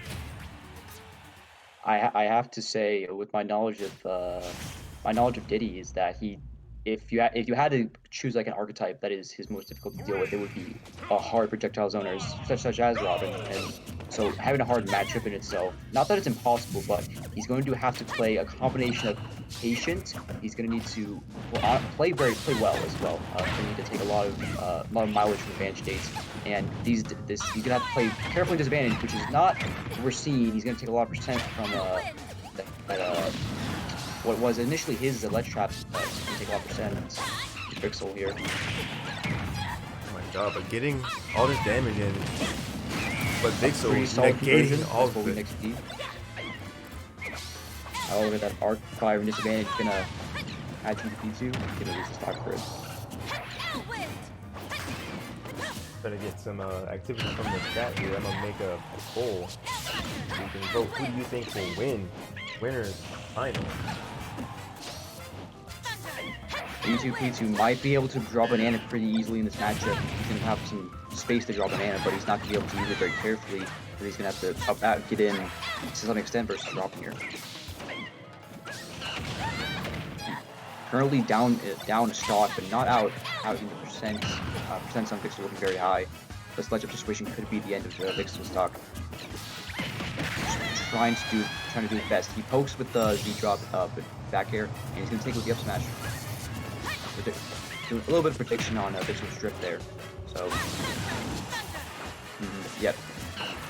Monkey flip not having that a whole lot of end lag, being able to throw the and get a small conversion, very small. However, Vixel's reading playing the game plan, playing the game. Yeah, E2P2 just getting the tech chases, getting this damage. The Vixel is another time of getting the banana into the up B, just so precise with that. He is also very aware of his conversion, knowing how he can poke safely as well as converting off those safe poke into a third one. Again with the banana up B. Oh yeah, he had to drop that shooter. Who would have been a shield? It would have been a shield break. That shield was low. Very scary situation for 3-2, but good knowledge from Vixel that they can use that down smash. Use the down smash and take Oh my cover a lord. lot of options, as well as E2P2 gonna take it with that up air, jump up air, poking at that jump distance. Jump height. Oh my god, the Nair pop Okay. up. Just getting little conversions here and there, getting the solid damage, and over time, Sledge Trap's racking up percent of Vixel here. You see, poking with that back, yeah, they want to poke at that neutral get up distance. They can catch a lot of options with it, and they also have banana and still with that Z-drop aerial. That Z-drop banana gonna be so potent in this matchup. Very, very well played from E2P2 here. Vixel's not gonna give up though. They're still playing their game plan. Yeah, Vixel just seems to be having a little bit of trouble with the banana because they actually parried it and still slipped on it, and then they slipped on another one. So E2 keeping the pressure up with it and catching that last trip up with that forward smash is gonna take that stock, getting themselves on the board. Well, now 1-1 here. E2P2 finally taking a game. Very, very well played from E2 in advantage states. You know, a lot of conversions off of banana. Knowing exactly how to do it and get past Robin's defenses. Indeed. Taking a glance into the chat, because I have not been reading that at all. I'm sorry about that, actually. Let me look at what Armenia was saying earlier.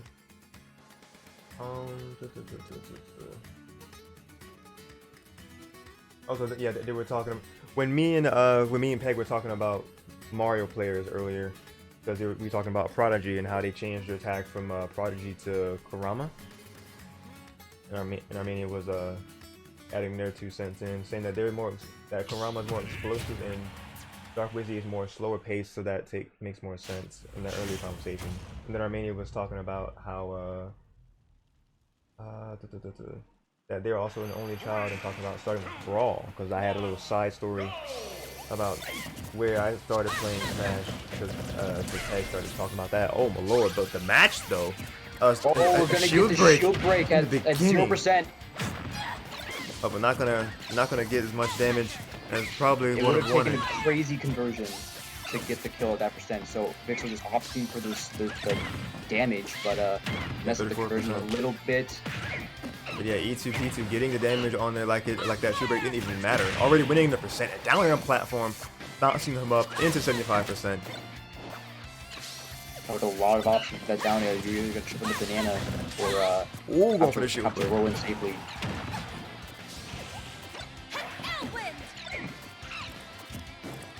That roll. That was a risky roll, but Vixel was able to get around. E2P2 very confident when his bananas do and don't hit. Knowing that he missed, so he's gonna safely kind of retreat. Yeah, very good up B there. Okay. Just a god of everything. A nice little mix up there for E2. Definitely gonna get him out of disadvantage there. He has Vixel in the corner. How is he gonna handle this situation? After a little bit of scuffling, he's gonna lose the advantage state and get caught by that option from Vixel. But now we have him. He's backing in.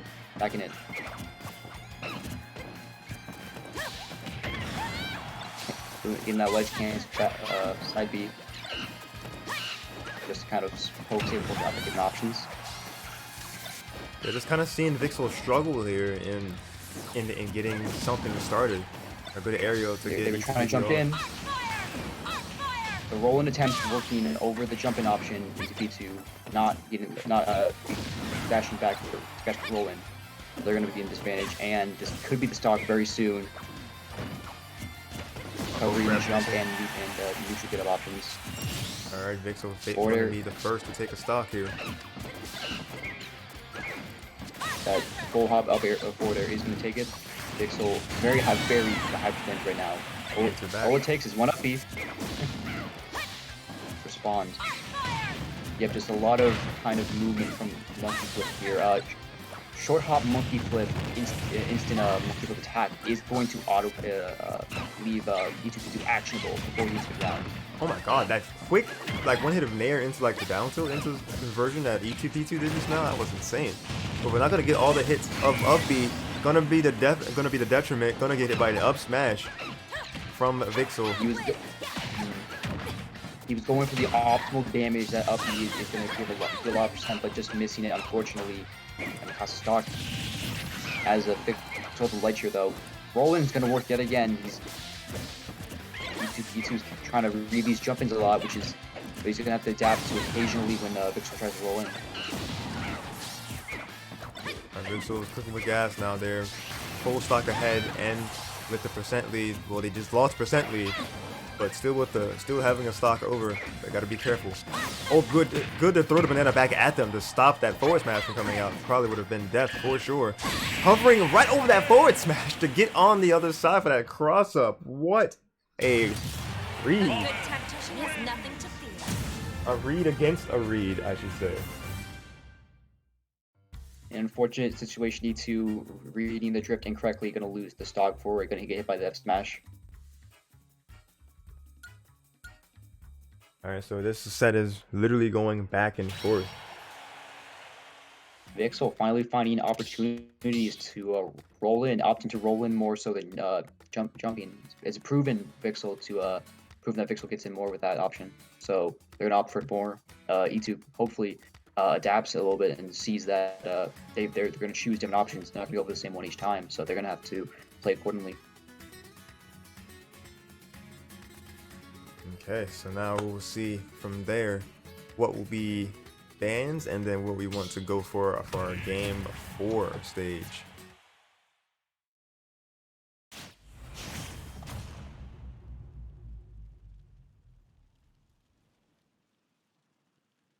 Okay, here we are bringing this into Hallows.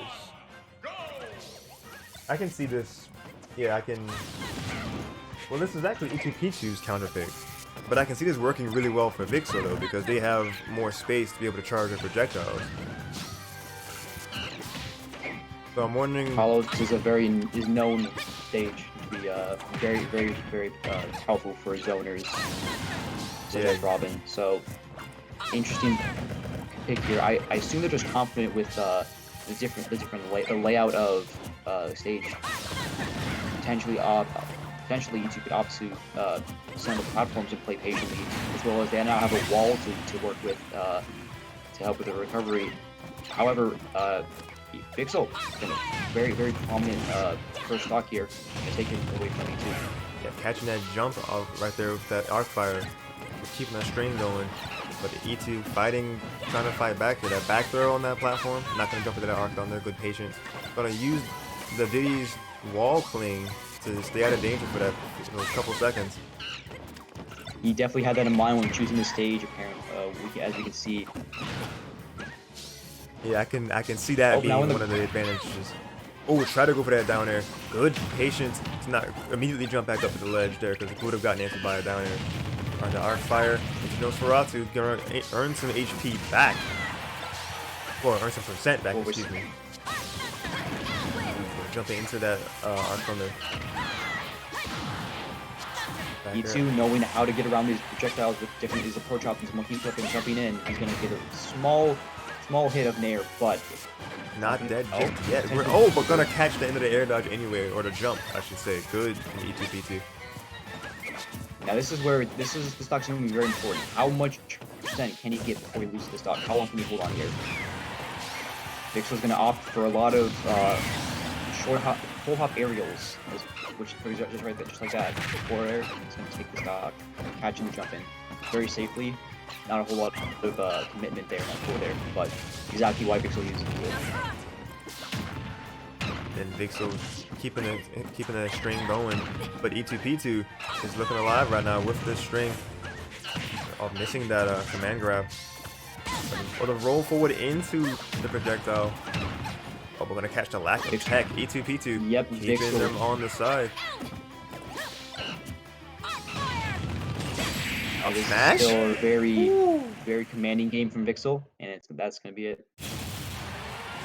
That is a honestly E2 just didn't have a whole lot of time to respond. Vixel just playing very explosively, not giving E2 a lot of time to just kind of adapt and think. Cool. Thank you for the follow. Who was this? Grima9312. Appreciate the follow. Grima or Grima? Thank you, thank you. Alright, but that is congrats to Vixel on securing the winner's side of bracket. Gonna be in that seat for grands. So from here we're gonna check out the action. Very, very comfortable spot to be in for Vixel here. Just winner's side of grands is a very nice spot to be in. Absolutely. So we're gonna check out the action, what's going on. Meanwhile, in the underground part of the tournament, otherwise known as the losers bracket. So looking at this here, very close things actually. Peace and Hedgy are going down to the wire on their game 5, and then D-Dog and Many on the game 4, with D-Dog's favor at the moment with 2 games to Many's 1. So we're gonna see here if Many will make it a game 5 situation or if D-Dog can actually take it. And we're gonna see who can take it between Peace and Hedgy. 2 very, very strong players.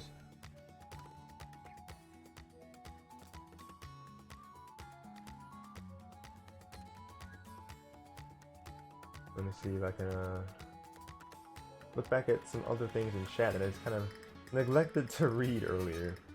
I'm not sure if Armenia is still watching the stream, but I'm finally addressing things. Let's see. After that Karamba thing, it was actually me in like the first 2 years of Sonic.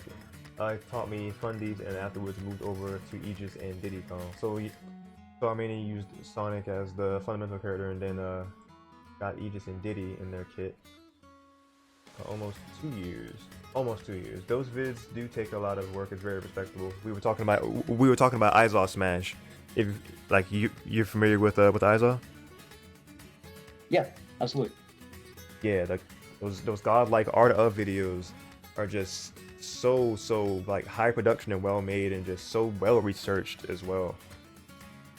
I was talking with Peg about how it's so commendable how he just goes to all the different Discord servers for the different character codes and talks with the with probably more like the lab rats of each server to get all the exact frames and like knowing what is it, frame data and combos, confirmed strings, and learning how to play advantage and disadvantage with those various characters.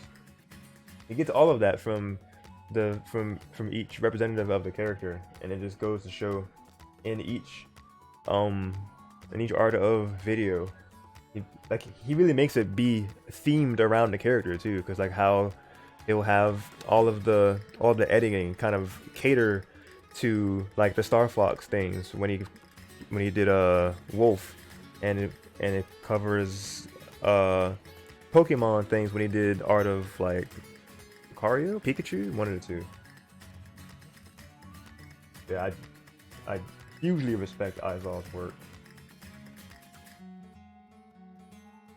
And Armenian was also saying earlier, I was on mic with, by the way, not very good with recognizing voices.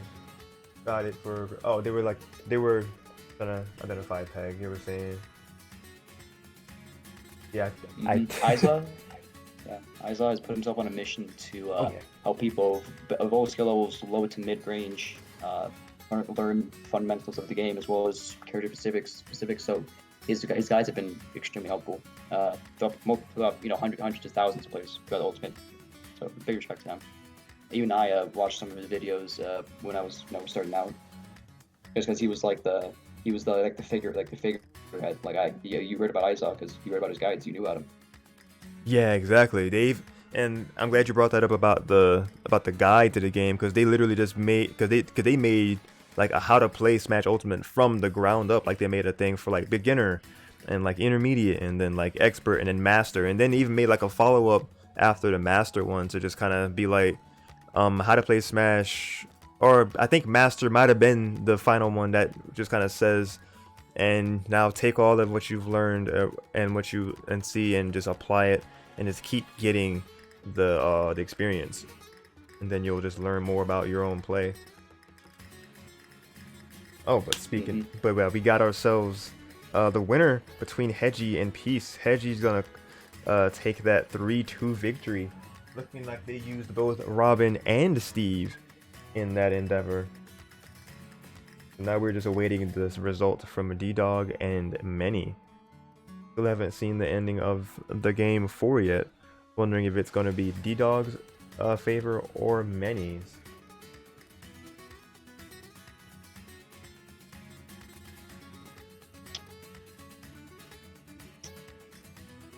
Very, very interesting. With each set, we get closer to seeing Robin Dittos. Not that's likely, but it's always a possibility. The closer Hedgy gets to winners grand finals here.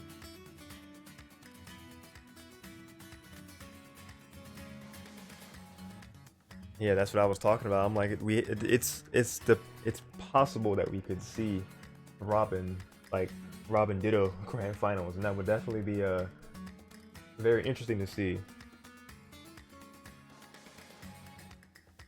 On earlier, the last few comments that were in chat, Armenia got Ultimate for Christmas as well, although they did play it a few days before with some friends. But that was cool. Oh, and then they were saying like No and Dezo kind of died earlier on stream because they kind of blipped out from the arena for a bit, but they were able to resume their set once they got the percentages accurate again. And then that was the last thing, except for the last part. Armenia just ended off of saying they started playing with Brawl, not Melee. Was casual there, but it got interested in competitive in Smash 4 and actually started doing Ultimate, doing tourneys in Ultimate. Yeah, I started competitive with 4 as well, and then I did tournaments in 4, but I don't think I really started picking up steam until Ultimate, where I started getting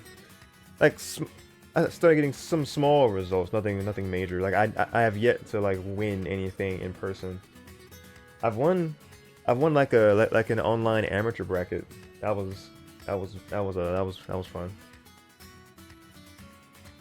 But otherwise, I've actually gotten like a decent bit of like top 8s with other online tournament series like Spicy Ramen series, Tech Those. What else have I played in? Smack Weekly. This was like more. I played in a lot of different tournaments last year, but I did do some different things this year as well.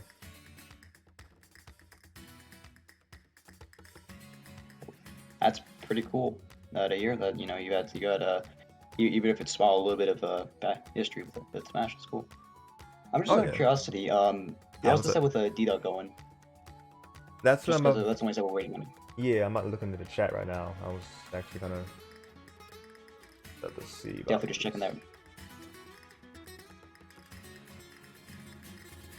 Oh, it looks like it was also another internet issue that happened possibly. Cause I see that they were like, what happened? Like one side was like, what happened? Then it was saying that Manny's modem turned off apparently. That's unfortunate.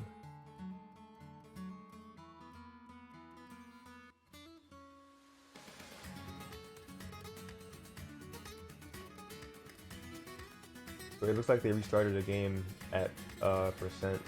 Like D-Dog was like around 80 to 100%. It looks like they should be ending this game for pretty soon.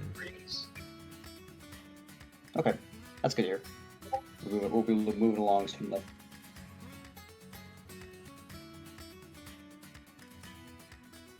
Oh, got a ping from D-Dog. That was a little earlier actually.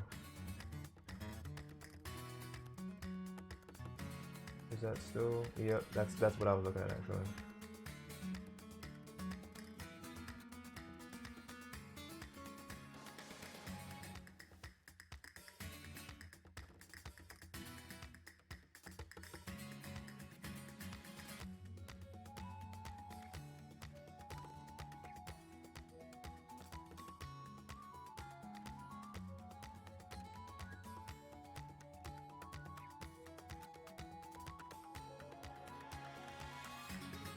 Yeah, this is the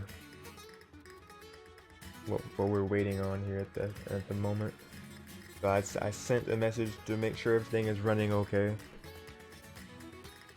But they're probably playing their the game 4 at this point. Well, they're probably finishing it up rather.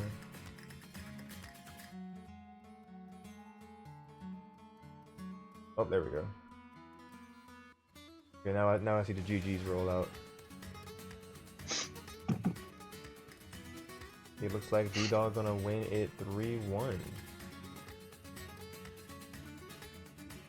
We're gonna be seeing Hedgy and D-Dog.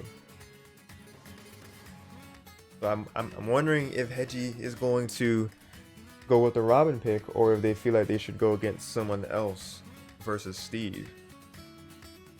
Because if they do opt to go for the Robin, then we're quite literally seeing just kind of a mirror of winners. Because we witnessed D-Dog fight against Vixel in winners semis to go down 1-3 against a Robin. So I'm wondering if Hedgy was actually looking at that from the sidelines. They're like, I wonder. Pick that Robin. If I were in the situation, in theory, I had to choose between playing Steve or Robin against Steve. I wouldn't opt for the Ditto. That maybe it's just a personal thing, but I could definitely see either happening, I suppose. So it's all up to Hedgy. Yeah, because Just if I had to, pick an option, I would lean towards they're probably gonna choose Robin. Yeah, I forgot about the fact that they also use a Steve in their run. Because yeah, I highly doubt that they would try to go for a Steve Ditto. As chaotic and fun as that might be, for like just running casuals, when you got some monies on the line, you're like, oh nah, we're gonna try to ensure victory.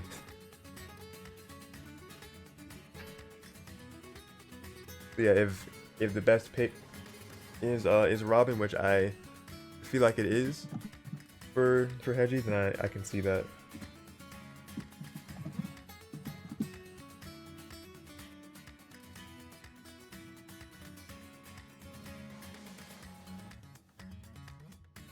Alright. Hopefully we have made it in time.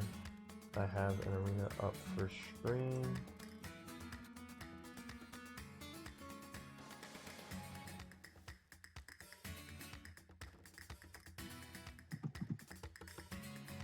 Losers semi-final.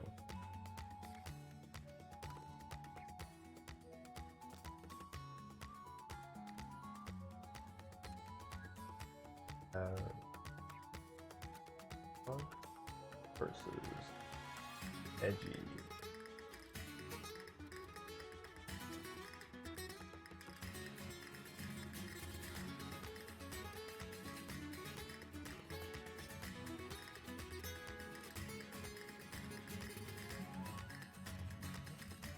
Back over here, and let me look at the poll I created earlier.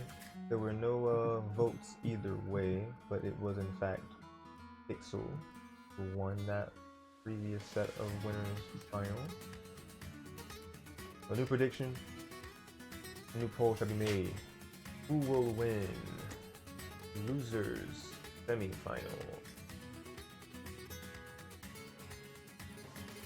Put the contestants as the outcomes. D-Dog and oh god, brain fart. Hedgy, thank you. Brain EXE stopped working for a second there.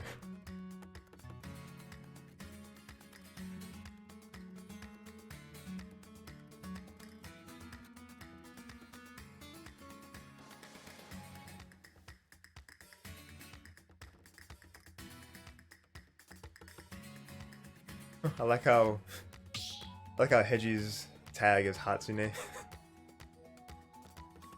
We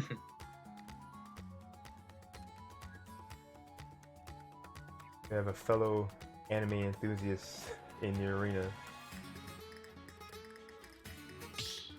We'll see.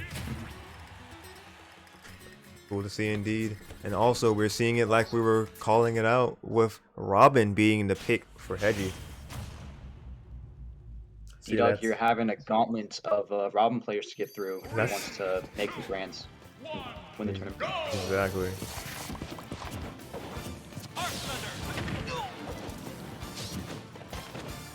I think it's one thing before we get really underway in the set is that it's going to be interesting to see how Hedgy plays Robin differently, if at all, from Vixel, seeing how they differ, and how they play the same if they play the match correctly. Yeah, because Vixel is just extremely good at getting combos off of the projectiles, specifically the arc fire, just knowing the arcs that they send the opponent at, and able to just follow up just really well most of the time. Ooh, the forward air out smash from D-Dog.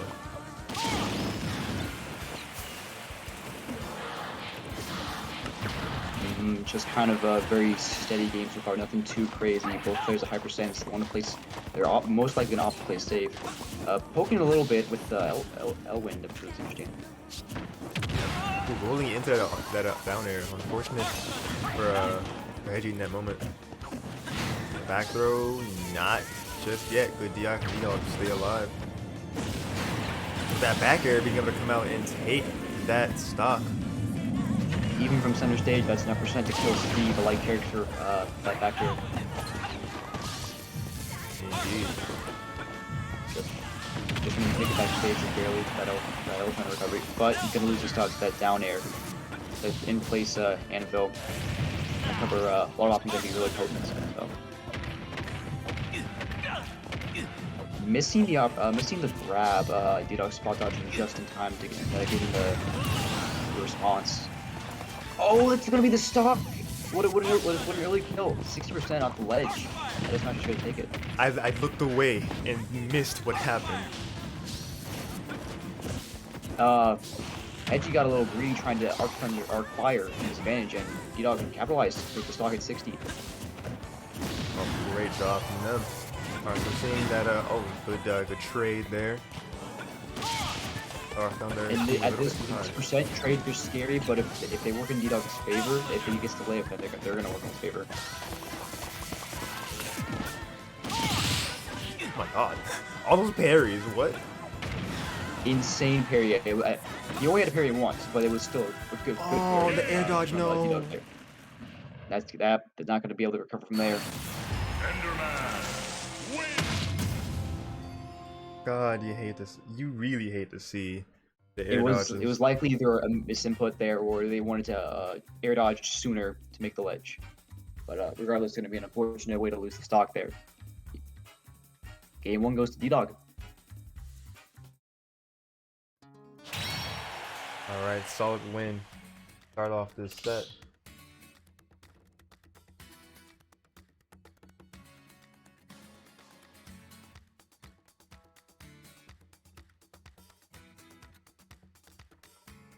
Honestly, I think the difference there was Hedgy was playing neutral very patiently, but then as the set went on, D-Dog just took advantage more of his openings, and Hedgy could use to play, opt to play safer. I think, especially just play it safe when they're in disadvantage.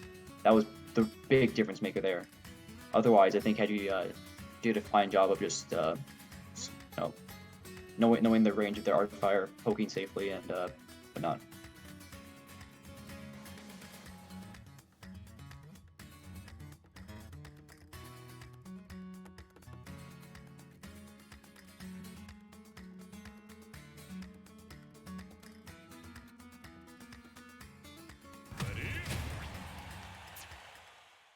Alright, here we go into our game number 2.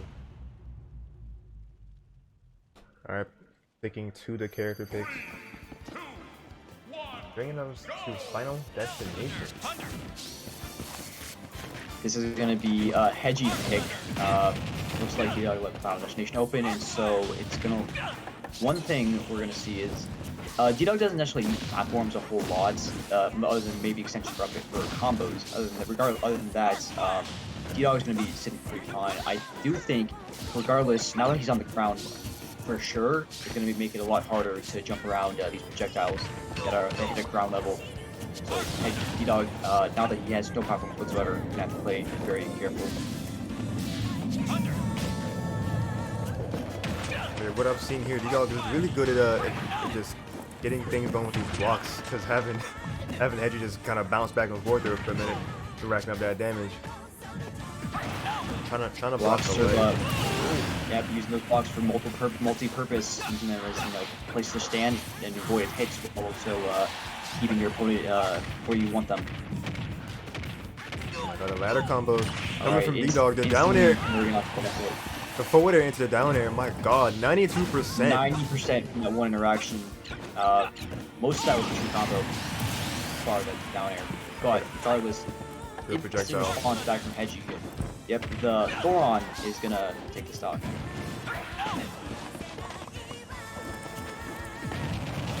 Well, that catching that roll with the up smash, great coverage from D-Dog. Yep, that launching hitbox is going to catch the roll, and he also would have caught the jump most likely if Hedgy drifted, so that's going to be... The string again, copy-pasted from the last stock, 100%! Quite literally, Hedgy choosing the same options a neutral air dodge, getting hit by that downer, and that down smash is going to catch their neutral get up. Very, very long lingering down smash. Very good option coverage from D-Dog. Very good knowledge of the equation. Yeah, D-Dog How to cover all those options. Yeah, D-Dog looking like they're out for Robin blood here, because they're trying to get revenge against Robin by taking it out on Hedgy so far, getting 2 games to none. This is likely their way of saying, hey yo, I played that matchup in winners, and even though I lost, I got that data, and now I'm ready to apply it, and it's showing. He's taken that data a very long way from being very down against Vixel and winners to making a very strong showing, very strong comeback. They are now proving that they have the knowledge that they need necessary to beat Robin. Alright, but Hedgy coming out of the gate with a strong slew of hits here to already have 59% on D-Dog, but getting out of harm's way. Forward air. Having yet to take Hedgy Hedgy getting through the defenses very easily, just going right through those blocks, and very strong showing on the start of this game here. They're covering so many options. Steve not a very good jump height, and very slow, so he's going to get easily caught by that Thoron. So far, D-Dog has not gotten a single hit this entire game. What about the jab? Fortunately, just on forward trap, so Hedgy's setting from. Yeah, the jab combo is gonna take that stock. All missing the hits after the cart. Hedgy gonna take advantage of D-Dog's whips. Well, almost got a hit off of that block. Almost the anime portrayals here. Hedgy's not gonna get the follow-up smash. The after effect of the smash attack hitting D-Dog, but undeterred, they're coming back in with all this pressure, using the cart, getting these up airs, trying to get the string going, getting the forward air through the block anyway. TNT. Oh, anticipating a roll, but good on Hedgy to be patient, but still gonna get hit up by the TNT. Gonna get hit by that smash. What a read from D-Dog. They got that first stock gone, but gonna lose their second stock of their own. Hedgy a full stock in the lead. A good string, 40% on D-Dog. Playing from trying to play from a good distance here. Shooting down the L wing behind D-Dog's defenses.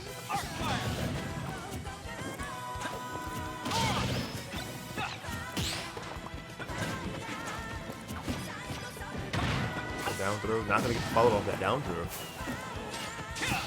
Ooh, good maneuvering around to get that back air, D-Dog. The down tilt to get the 2-frame. Good nair from Hedgy. Oh my god, but getting stuck out with that forward air, D-Dog. The laser from Hedgy. Ooh, good shield to block that projectile. Oh my god! Oh, no way. I'm always 3 steps ahead. Very strong response in that game 3 there from Hedgy, just really showing that he as well can respond properly, respond to D-Dog playing defensive and kind of push his own defense. Yeah, you saw how D-Dog went out that game, right? Yeah, bouncing off that block there, kind of biting him right back. Yeah. Unfortunate, but just a really that was just good awareness from Hedgy's part, especially if that was intentional. I'm not sure if it was, but if it was, man, holy big brain. I mean, he very well could have adapted to D-Dog trying to place those blocks up high, kind of avoid the situation, but then he caught a D-Dog trying to come back to the ground, and it's very possible that he took advantage of that. Yeah, so it's a great job on Hedgy using Steve's block against them. Let's see if Hedgy can make this a game 5 situation. Make this down to the wire. Getting a change of scenery to Pokemon Stadium 2.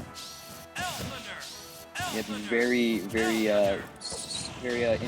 good layout for most characters. Just a simple 2-platform layout. So it's going to be very very good choice for any character. So we'll be seeing D-Dog's pick as PS2. Yeah, both characters able to get just a lot going from this because either one of them can get ladder combos. We've seen D-Dog do it various times. We've seen Vixel actually get a lot going off of like subsequent arc fires and then getting aerials off of those to keep the opponent up in the air. So, and then seeing something similar here with Hedgy going for like the Nosferatu after an arc fire, just getting damage and also healing themselves in the process. So there's definitely different ways that these players can both use the projectiles to their advantage. Oh my god, that was such a weird cancel out. Like it seemed like it stalled, but then it didn't do anything. Good smack attack from Hedgy though, taking the first stock in this game. It's gonna be the first stock. Yep, absolutely. Now, as a competitor, being down stock, even if it's a small amount, if you don't have the confidence to mount that comeback, to play the game you need, it's going to be very rough. Because the other person just has to play. All they have to do, play safe, play their advantage, and they have the right of way. So D-Dog is going to need to play patient. He doesn't want to take any more percent than he needs to. He wants to win this. But as you can see already, Hedgy just throwing out these options to cover D-Dog's options. D-Dog's getting hit by them. Ooh, great punish from Hedgy, taking that second stock away from D-Dog. That's what we're seeing. Hedgy has the right of way. He's playing his advantage very well, and D-Dog, if he just chooses the right option, he takes so much percent.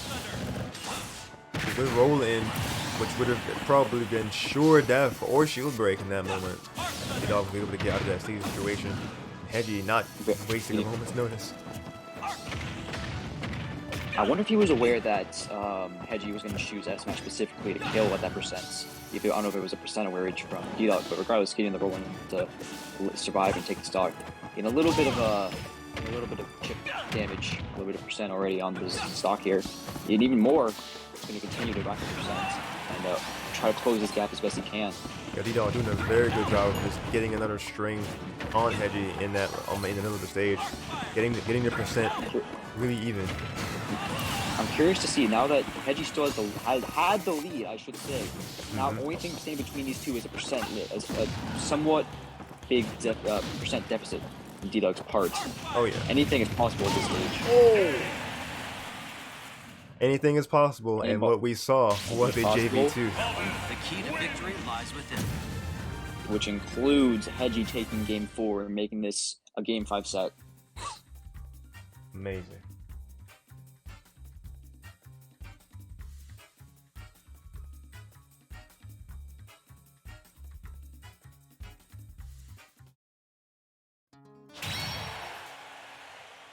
question. Not even really sure what I could ask because it seems like both players have adapted to each other very well. So now it's just a matter of who is gonna be able to get all the momentum that they can in this final game. Who can get the most out of their strings when they start them? Who can survive the longest, and who can just evade the pressure from the other the most. Very, very well said. All it takes is one strong lead, and it gives the other person a huge mountain to climb back up. If you are at the top of the mountain, if you have that lead, you're sitting comfy, and that's the difference maker here. The person with the lead, for the most part, is always mountain top, and so with the player plays right now, it's going to matter very, very, very heavily in this game. Yeah, at the This beginning of this this, first talk. yeah, so far it's looking like Hedgy is taking that momentum and running with it for this first stop. Oh, not gonna get the sweet spot that down there. Would have definitely killed. Just sending them to the right side. D-Dog staying alive with that DI. Oh, that projectile barely taking that first stop. There we go. Had very good lead on Hedgy's part here. Finally, just D-Dog having a very hard time avoiding these projectiles. Hedgy just playing his cards very well. Making it very hard for D-Dog to dodge them. All the oh no, the recovery. I'm not quite sure. Failed recovery from Hedgy. Trying to go for some Steve slight tech where you get some heights on where that you get some height if you angle it specifically, but not getting that properly executed, so he's going to lose the stock there very early. Unfortunate. This is going to be a extremely hard comeback to mount for anybody, let alone Steve in this matchup. Yeah, D-Dog's going to have to play it back. I think this is going to be the reverse 3-0 from Hedgy. I think this is it. Oh, it's going to take one hit, one conversion from. Oh my god, and Hedgy you called it. Absolutely. It seems Yeah, there we have it. joined. Reverse 3-0 from Hedgy. That is I think insane. that at the end there, D-Dog was just feeling like it was just a little morale there. It would take a lot of mental fortitude to continuously choose the right option and stay safe in this advantage. Yeah, exactly what we're talking about with the mindset. Like on one hand, you can't start to get comfortable when you have the lead. You gotta always play like you're behind. In any case, when you're playing in these sets. And then on the other hand, when you actually are behind, you have that. You can tend to get that desperation of saying, I gotta get this in, I gotta get this hit to connect, I gotta get this stock, I'm behind the stock, I need to get this to come back. And if that kind of came to a head there, then yeah, D-Dog definitely got overwhelmed by Hedgy's pressure. Absolutely, and I believe that's going to be all for me tonight. I have plans to attend to that I foresaw happening around 4 here.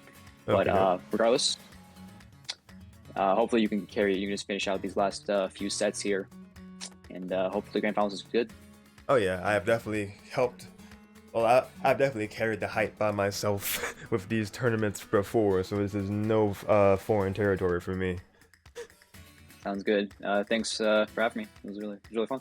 Yeah, my pleasure. Thank you for reaching out and wanting to be a part of it. Yep. Have a good night. Yeah, have a good one.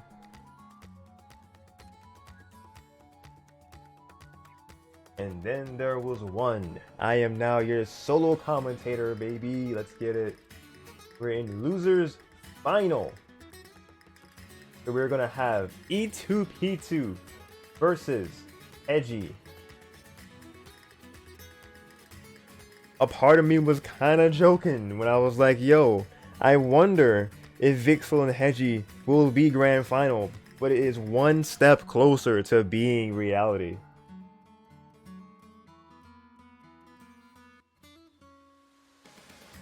Just an amazing reverse 3-0 from Hedgy in that loser's semifinal set. Now we're going to be having losers final pop off in just a few minutes. Because Hedgy is, no, not Hedgy. Yeah. Yeah, Hedgy is chilling right here in our arena. Hey yo, Oh, Casey, what is up? what's good, dude? I heard the one guy leave, and I was like, you know what? This is the time. Swooping in with the unexpected top 8, well, I guess now at this point, top 3 commentary, helping out with being helped out by my boy Case. Y'all show my mans some love. Hey, so who's up next? We're going to be having E2P2 versus Hedgy. E2P2 is a super solid Diddy Kong player, what I have seen. Is that the one with the tag Ethan? Yes. Okay, I saw him play a little bit against that really good Robin.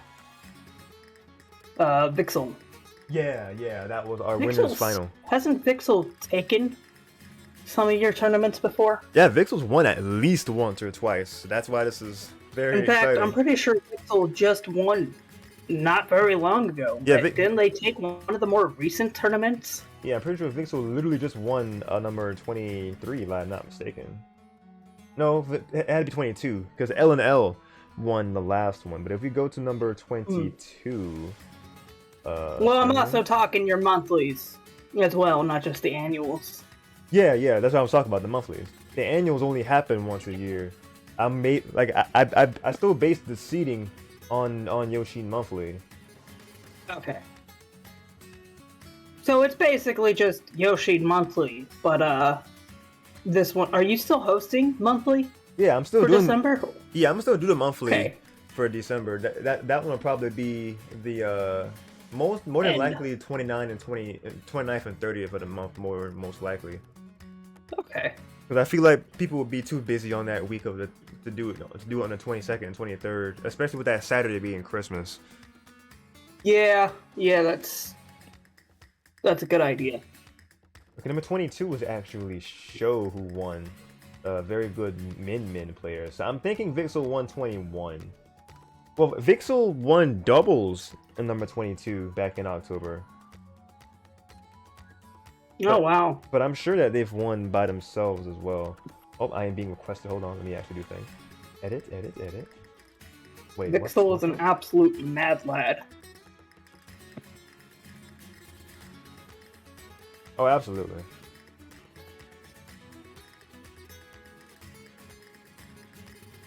Alright, so let's go ahead and just take care of the task. Hit the submit button. It was the W and submit and confirm and confirm, and there we have it. Edit match, and then take away that yeah.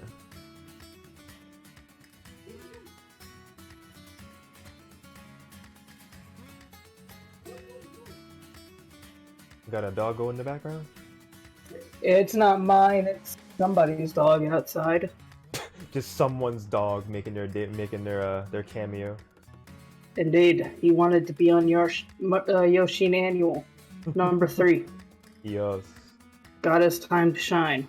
Lord Beer is here too, but she thinks she's above everybody, so she has chosen not to speak.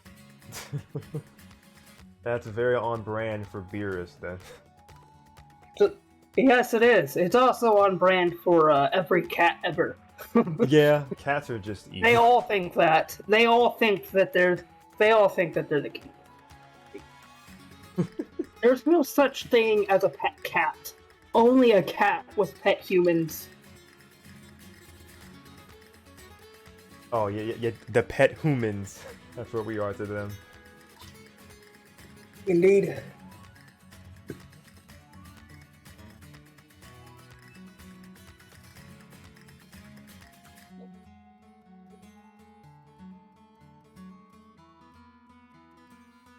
Alright, here we go. Now they are checked into the set. We're gonna be getting this underway.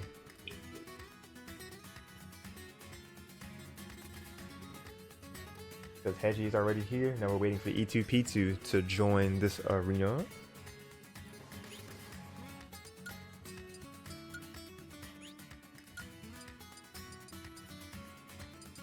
And is this okay? So this is losers final. Yes, indeed.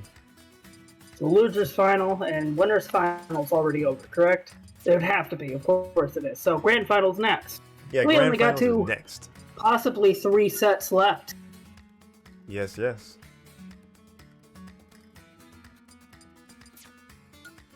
I'm not sure how much you have seen from like lurking in the chat, but I saw DezoTwist fight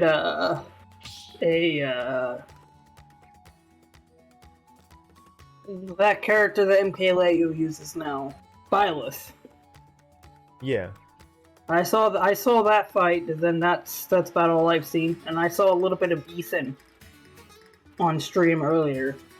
Okay, DezoTwist fighting MJI. That was back in top 16, so that was a little while ago. Yeah, it's a few hours. Yeah, a couple hours ago at this point. All right, game 1. Yes, sir.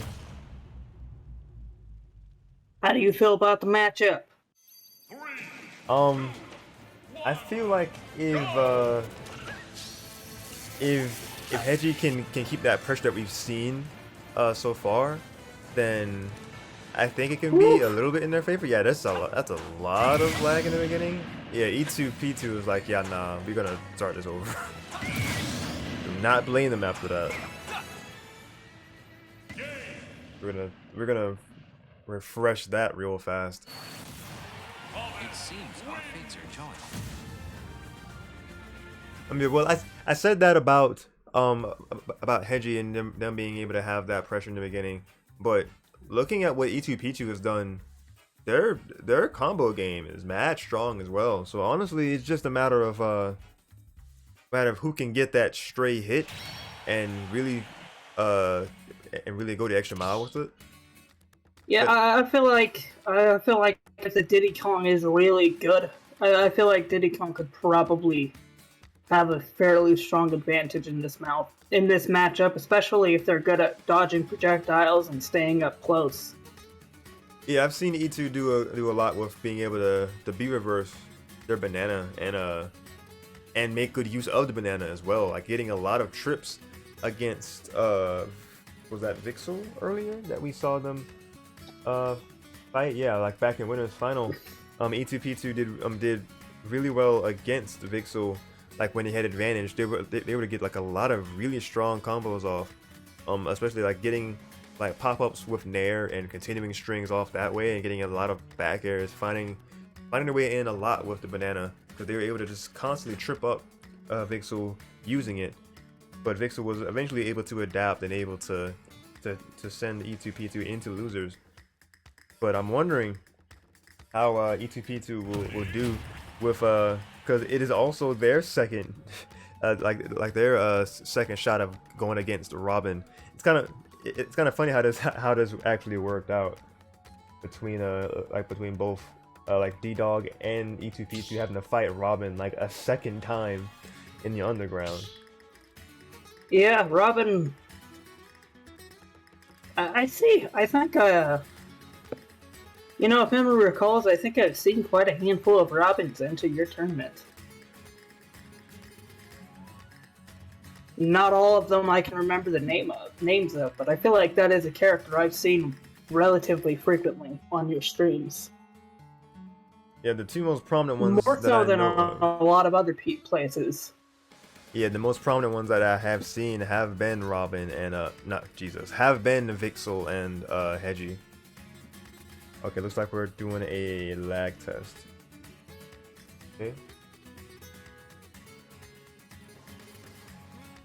Okay, so E2 first.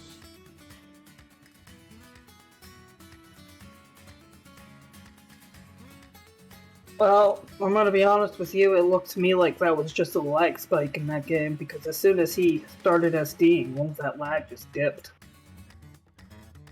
Yeah, I don't... So that may... I could be wrong, but it looked to me like that could have been on Nintendo's end. Yeah, it might have just been a Nintendo thing.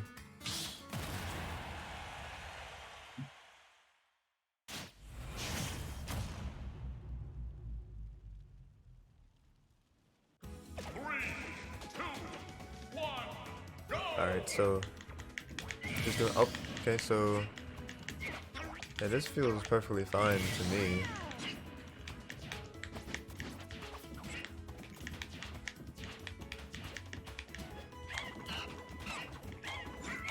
Yeah, this feels really good, honestly.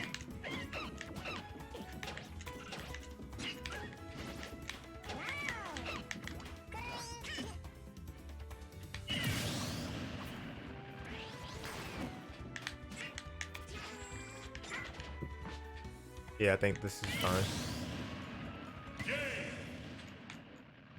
Oh my god, you beat him! How'd Let's you get this good, go! Yoshi? I don't know, dude. The grind has been real. Hey!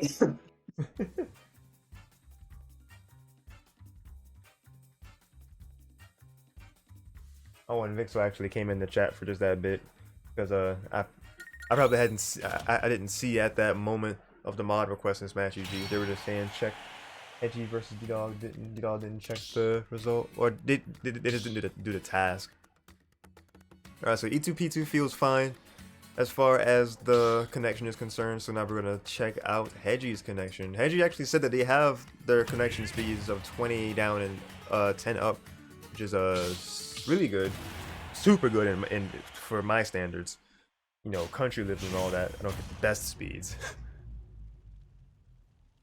Man, I always forget that you were a country boy. I'm country boy. Alright, this also feels fine. Like, I felt like a stutter in the very beginning, but otherwise now, this, yeah, this is fine.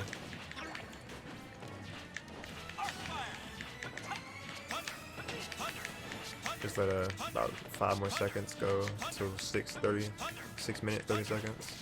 It should be good. Like, if I can do this on this connection, then we're fine. Yeah, that's fine. Yeah, I think it was just a lag spike. Yeah.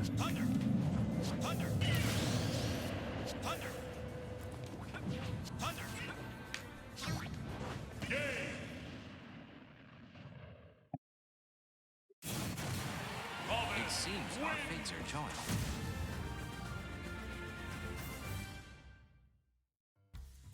Yeah, that tournament I was going to. I haven't. For the last 2 months, I haven't gone, and I need to go back.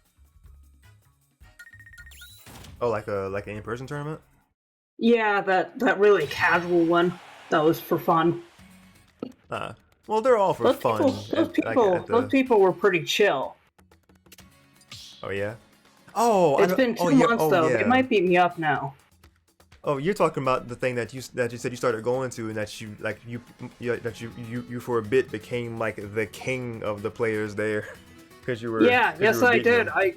Yes, I did. I came back both of the tournaments. I came back from losers bracket and took the whole thing. Okay, And they were shook both times. Casey is out here.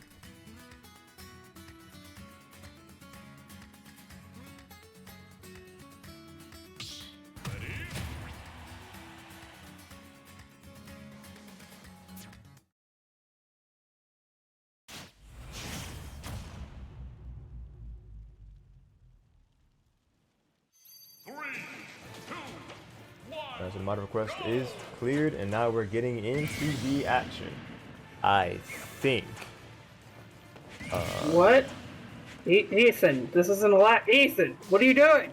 Don't do it, man. It's not worth it. What's happening?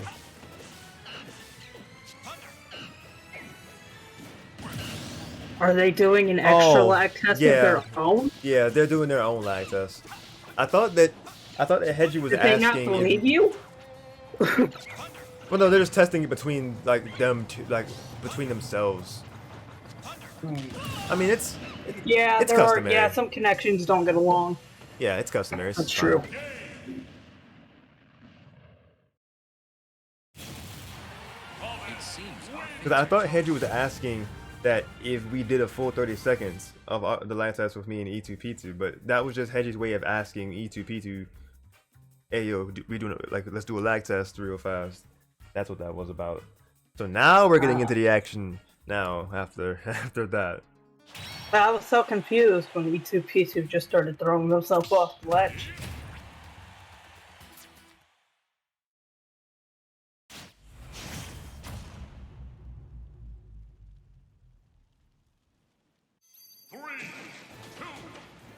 All right, here we go.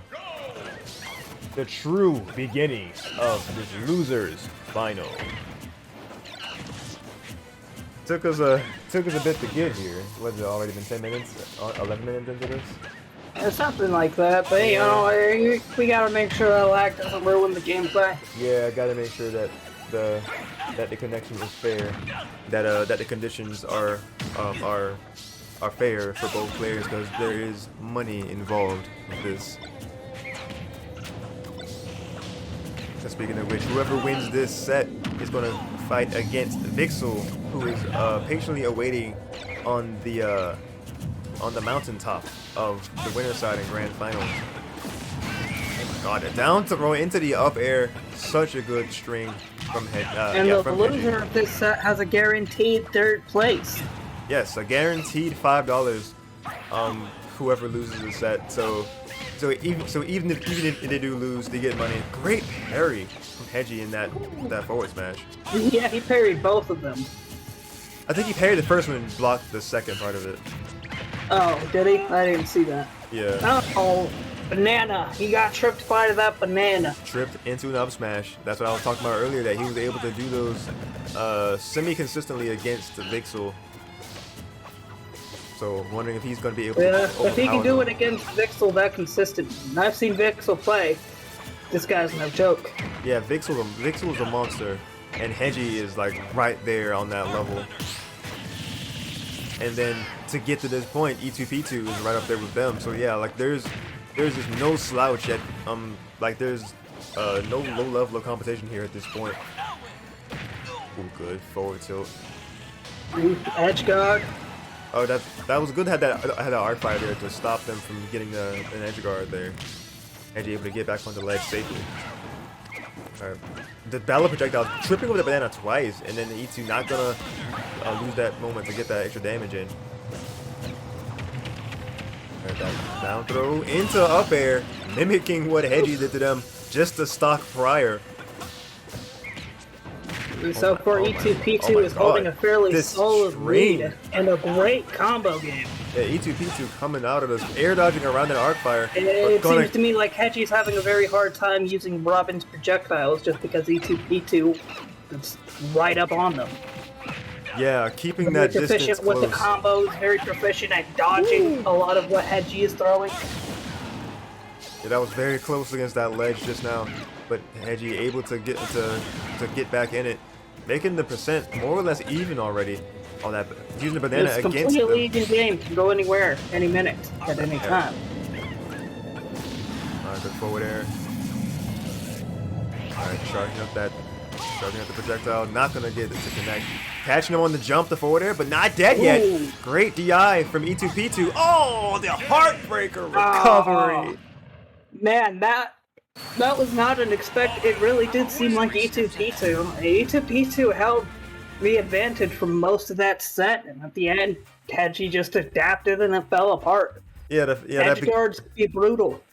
Yeah, that first game really was looking like E2P2's, like you said, but Hedgy, that adaptation, that flipping the script right there in that last stock or two.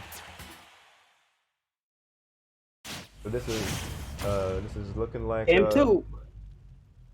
Yes, game 2. 3, 2, 1, go! This is looking like I'm not sure what it's looking like. I don't know where I was going with this. Looking like an intense fight to the death. That's it. That's the one. There you go. It looked like a Probably really good not set. the words you were going for, but I think they work. I think I was going just for that general, for that similar sense. I was saying this is looking like a set for the ages here, because that was very close. I hope it goes to Game 5. Game 5 sets are always the best sets. Yeah, indeed. And then we always love to see the resets happen in the end.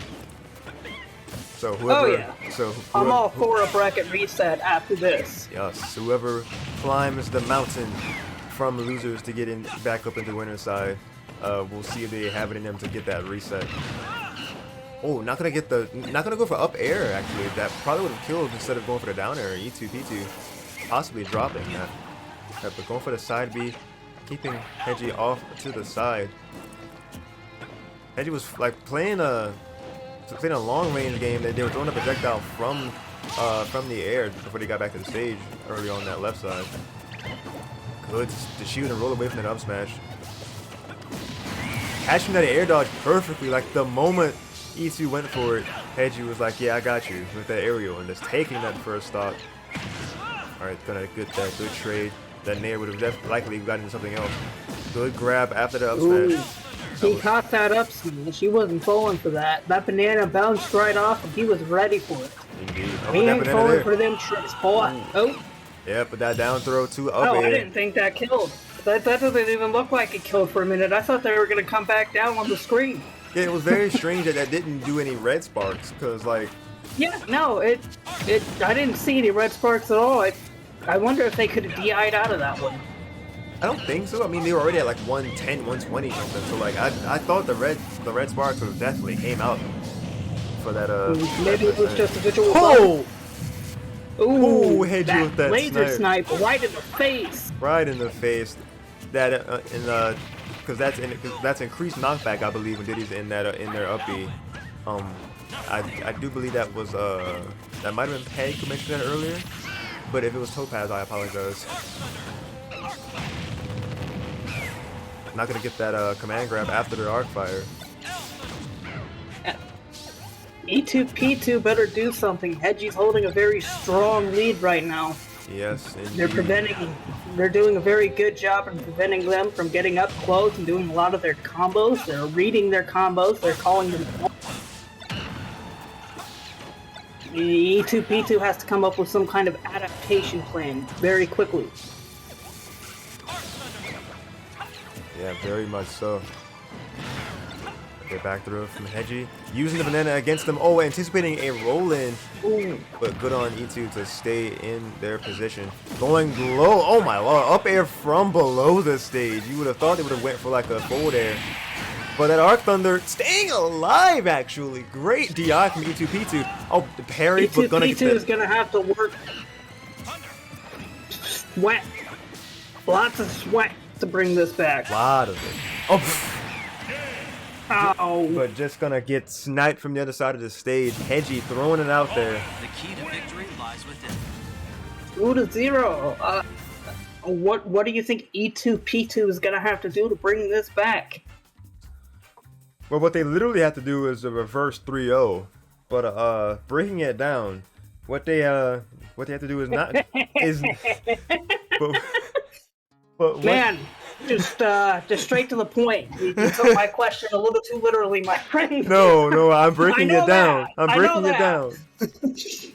Trust me, there was some steps to get to that. I did like the movie plot part of that where it's like you see how we got here? Well, I'm gonna explain it to you.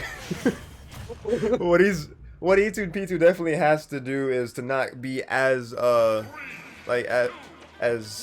forward with their committal smash attacks. It seems to me like you're playing too aggressively and getting punished for it. Yeah, because one of those smash attacks, they did it against their shield and they were punished really hard for it. So what E2P2 definitely has to do is to try to be a little bit more patient and to just stay on Hedgy with that banana, because that is Diddy's best tool that they can use.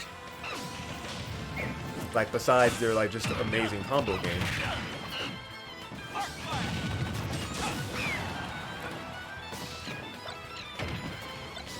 But both of them fighting tooth and nail, I guess.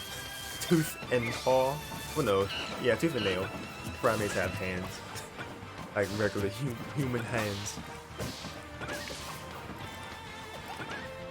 Alright, the forward air from Hedgy. So far with a 30% deficit between. Ooh. I just realized, this being Battlefield with these platforms, who do you think? I don't know too much about either one of these characters, but which character do you feel benefits more from this stage? I definitely Honestly, think Robin. I gotta go with Robin. I gotta go with Robin for sure. Excuse me. Good That spike. was good. That was a solid spike. And an up air in response from Hedgy. Yeah, you can't charge a man with invincibility frames. That's something my brain refuses to learn. You can't be doing that. Good upbeat, my god. E2P2 is running with the second stock. Doing exactly what they need to do. Turning on the aggression once they are in the clear. The banana.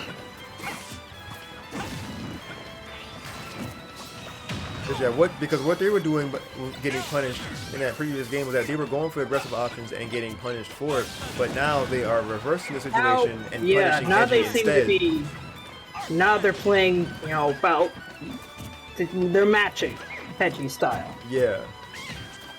That banana definitely probably could have been like a smash attack following that banana trip. But going for just getting the more percent, ensuring that they would die from one of these next hits. There we go, blocking that smash attack, which was it gave a lot of pressure to E2's shield, first of all. But that was good on E2P2 knowing how to manage that shield to stay alive in that moment. Ooh, good up tilt from Hedgy. And another up air. Just like that, making this an even game once again could go either way. We're about to see the finale of Losers Final, or we're about to see this saga continue. Very well put. Yeah, Hedgy is climbing back into this. They are not out just yet. They are, in fact, on set point. Caught that air dodge. Yeah, this is set point for Hedgy, and this could be the start of a break point for E2P2. We're gonna throw them off the ledge. Alright, getting back into center stage. Reading that get up option. Trying to read them on the recovery. Alright, getting the banana in play. Alright, keeping Hedgy at bay for just a bit. Using that side B to get positioning. E2P2 is doing their best to get themselves on the board. Now, Smash not going to connect. The down throw, not going to get that up air follow up. Go to E2P2. Ooh, that was close. That was close. Alright, a forward throw of their own. They're getting sniped from afar with that projectile. Hedgy fighting back from the skies. Oh my god, that trade! Almost winning that, but DI from E2P2 parrying that projectile from afar. The book, actually. The up smash, that's it! Ooh! Woo. Nice! Alright, on to game 4. E2P2 is 1 and Hedgy is at 2. Yes, yes.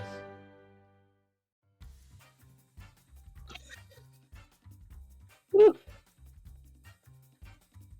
That was metal. Yes, indeed.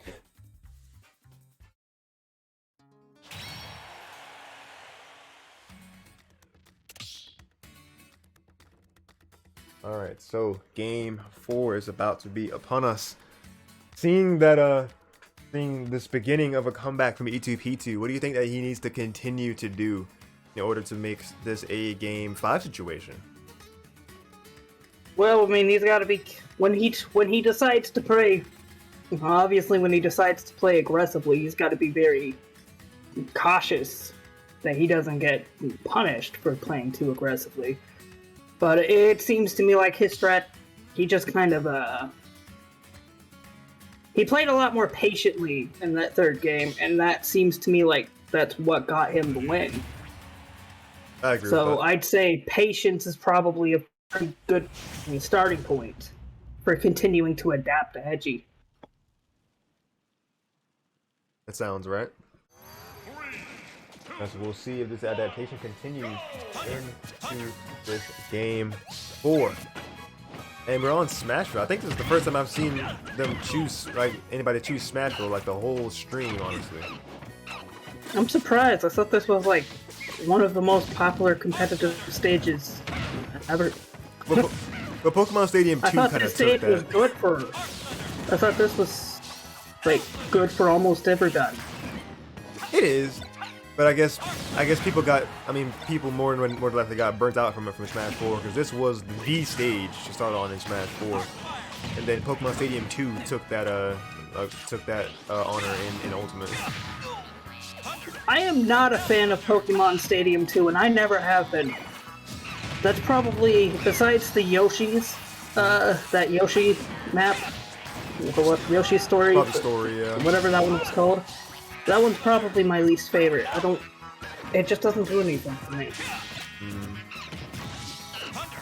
Alright, but this stage doing something for these two then, because this was what the counter pick was for Hedgy. Ooh, actually. missed that. Barely out of range. Oh, that projectile staying alive actually. Great DI from E2. Very good DI. Oh, the plan backfiring quite literally on them. That's unfortunate. They were definitely trying to go for the other ledge, but just miscalculating the angle just slightly. We hate to see it. As a Lucario, I can relate. Oh, but gonna get that up B. Actually, that was a very disjointed hitbox. That had a lot of area to hit them because they hit they landed it up B on the platform, and I thought Hedgy was actually on the ground. So like, you know what I just realized about Diddy Kong? His recovery is a lot like Lucario's, except he has an explosive device. Yeah, it's actually a good point. It'd be nice if Lucario had an explosive. You know how much better his recovery would be if he exploded on impact? Well, I mean, he still has the hitbox of it. Like, he can still hit them with the recovery, and Yeah, but that's and not he an can shoot. explosion. But he can shoot the direction though. I don't think Diddy has that. Oh! Tricked him with the my banana God, and ran yo. him. Oh! That Tricked banana him play. twice in a row with that banana. With the forward smash, catching Got him as once well. with the up B, the second time with the forward smash, and that was enough to take the stop. Hey, E2P2 is coming alive here. We could possibly be seeing a reverse 3-0. Oh, they were going for that down air. I felt it in my soul. But the response from Hedgy was good with that up air from the ledge, just in time to not get stuffed out. Alright, Arc Thunder into a grab. Very good. Another up B hit. Very good from E2P2. Catching them at the end of the air dodge. And another air dodge catch with the dash attack, outlasting it. God, what is happening? The up B sending them Absolute chaos. the projectile fighting back from Hedgy. Good back air. Got the Akfire. Gonna get through. Getting through Hedgy's onslaught here. Gonna up B right to the ledge. The answer back. The forward air from Hedgy takes the set. We got Robin versus Robin Grand Finals. Cannot believe this. It actually. I have a sneaking suspicion that a Robin might take this tournament. I don't know what's making me feel this way. I don't know, man. There's a sneaking suspicion that's falling upon me. I don't know what could make you. Very what well could give played that by idea. E2P2. Oh yes, very much so. But Hedgy came back alive in that final moment, and Made sure he prevented that game from going to a game 5. Just an idea. Yeah. If you're in the lead, obviously you don't want a game to go. Yeah, the viewers might want a set to go to a game 5. yeah, When you're playing for money, you don't want to take the boys to a game 5. You want to kill them as quickly as possible. yeah, you don't want that risk. That's how it be. That is in fact how it be. And Vixel and Hedgy, two of the highest seeded players in this bracket, are going at it. Two of the more prominent Robins that I've had the pleasure to see come through my series of Yoshean Monthly are going at it in Yoshean Annual. And I actually completely forgot about the whole thing that I was saying for people, that you're encouraged to use a character that was introduced in Ultimate. And like looking at it, people have been doing that. Because even Hedgy has been using Steve, switching it up from Robin in their run. So yeah, they have been actually doing the thing of what I was wanting this tournament to be, which is a celebration of 3 years of Ultimate. This is the first time that I've booted this up with the final update of the game.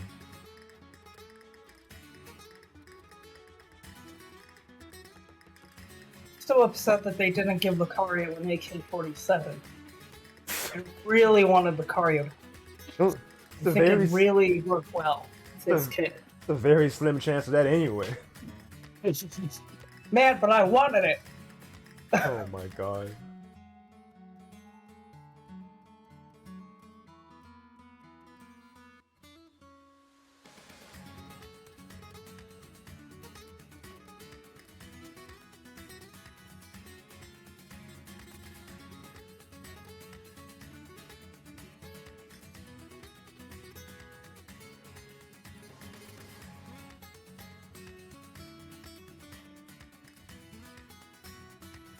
Alright, I'm gonna ping my server one more time for them to come through to the stream and check out Grand Final, because this is about to be a slugfest. This is gonna be explosive.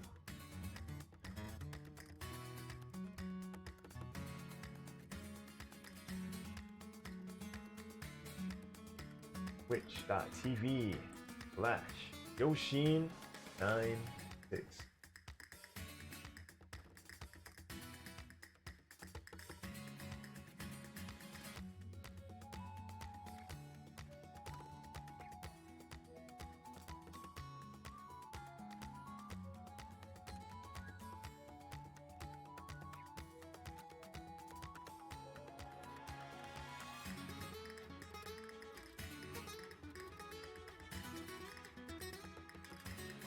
So I'm gonna put up the poll for people to vote here. Luci's semifinal was in fact won by Hedgy earlier. I didn't forget to put that prediction, select that outcome actually.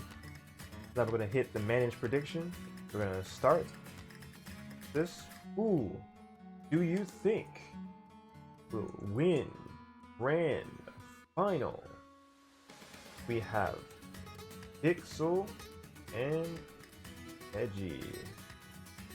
Make the submission period be, say, 15, no? 10 minutes? 10 minutes seems good. 15 minutes. 10.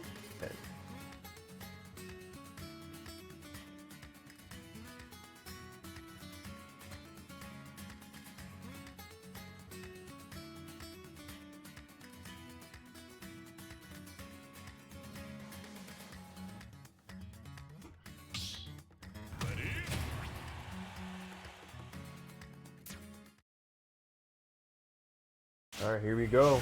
Grand Finals is starting. Oh, Pichu! Pichu!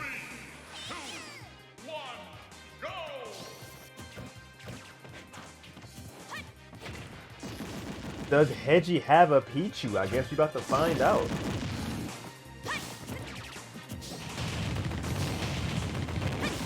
All right, Vixel added already with these arc fire ladders. All right, I'll put it forward air. Well, that forward air taking out that first stock in the first 30 seconds.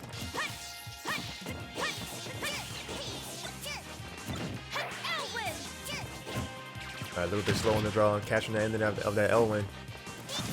Try for that forward smash, but ledge attack will win out. There's a forward air from Vixel. The Nair not going to get anything off of that jab.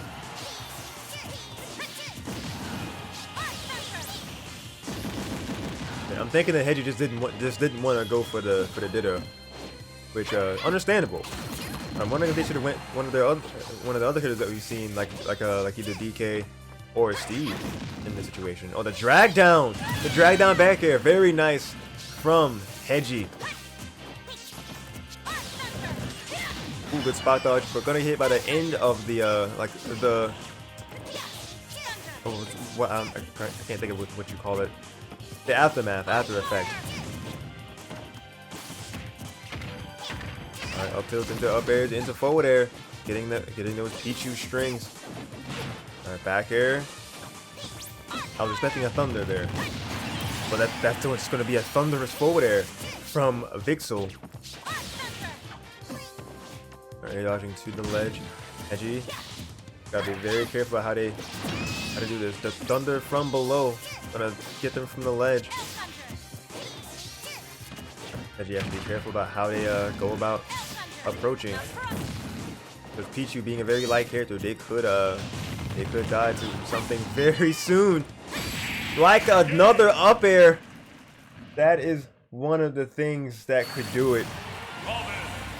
Checkmate. Alright, so Vixel already taking that first game in yeah, only 2 minutes. So Hedgy's definitely gotta think about their counter pick wisely in stage and in character.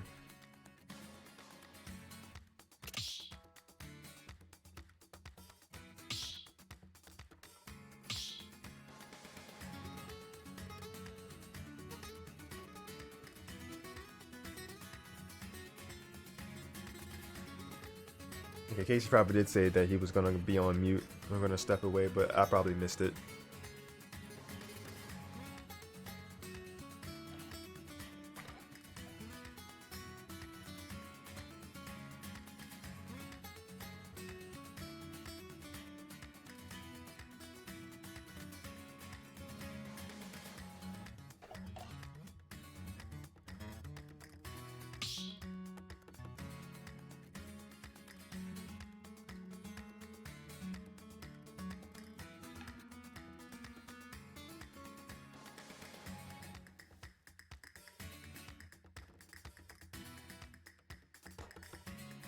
Alright, waiting for the counter picks to be decided.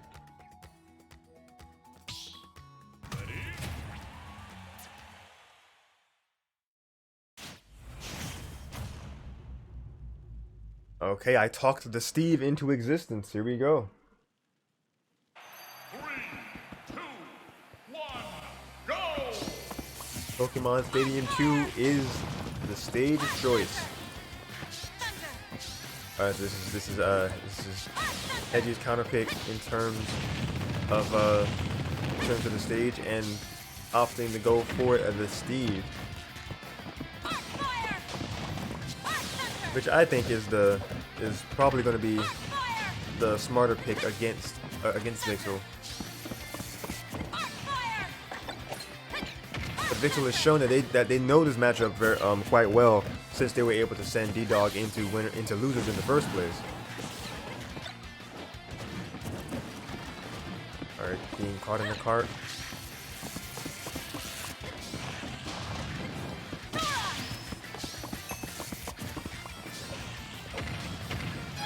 Alright, good few couple of aerials coming out of Hedgy. Alright, they're dodging out of danger there.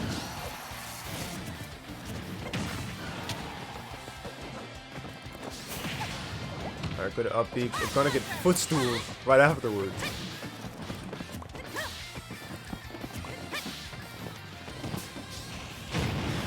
They're gonna get blasted up from that arc fire. Just a hair above that TNT. Vixel's gotta be careful about how they send these arc fires out. But Hedgy, playing some Minecraft in the corner, trying to get some resources. Vixel having to drop that shield, else it would have gotten popped from that anvil. Alright, good arc, a good L Thunder.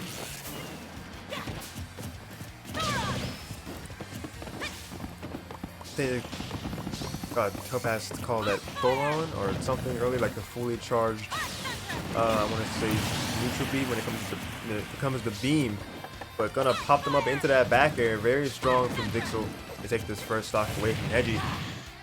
Alright, Nosferatu to take some HP. Ooh, good forward smash in the opposite direction from Hedgy, anticipating the landing option from Vixel while dodging around that first projectile, but gonna get bounced up from the fire. Being out of danger there, Hedgy getting to the left side of the stage.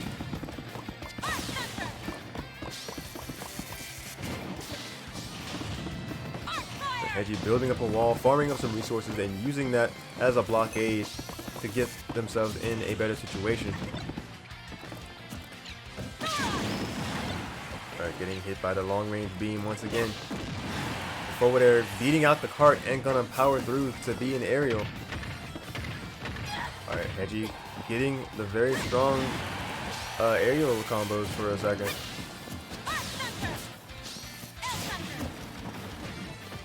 Ooh, barely missing that aerial. Trying to get that forward air to send them down to the blast zone. That's the reverse charge there, that projectile. Vixel, excuse me. With an up B into an aerial, Hedgy.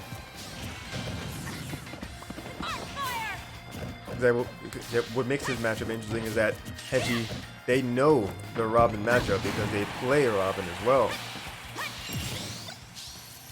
But the Robin here, Vixel, taking that second stock. They have a pretty sizable lead here at this time. Hedgy has shown that they are one for comebacks, having reverse 3-0 D-Dog just a little earlier. So also playing against the matchup and knowing Steve themselves.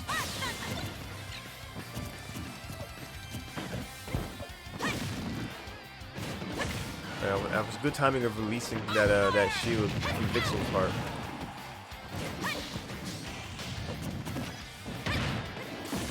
Oh, good pickup with that up air. Thought they were going to go for a forward air, but that up air having the more range. The shockwave for that down smash. I've got your back. Why hasn't Hedgy gone Robin yet? Isn't that like their best character? I'm wondering something similar. But yeah, Vixel so far they are prepped to win this whole thing right here. If Hedgy does not adapt right here, right now. I don't know much about their other characters, but it doesn't seem to me like they're anywhere near, anywhere close to the level that their Robin is on. Yeah, I'm wondering if this is making Hedgy think hard right now to see if they want a chance to Ditto right here, right now. Usually, you probably would want to go against a different character or use a different character against them. But yeah, it's looking like Hedgy is gonna stick with using the Steve. Well, I suppose it's an opportunity to sharpen your other characters. It is indeed. 2, 1, go!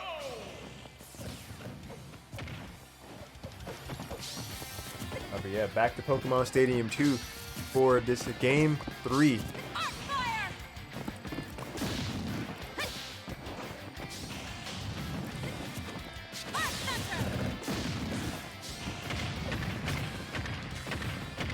Oh my god, starting it off here. Alright, good from Hedgy, answering back with that really strong ladder combo. Oh, good command grab from Vixel. Causing the percent to go right back in their favor.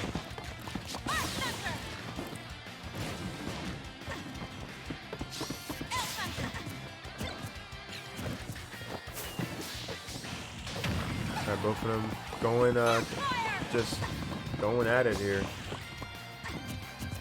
I'm gonna go ahead and hop off to the night and leave the rest of this grand final tonight, but thanks for having me. Alright. Thank you for coming through, Casey. Oh, no problem. You have a great rest of your night. Thank you, you too. Same to your audience. Yes.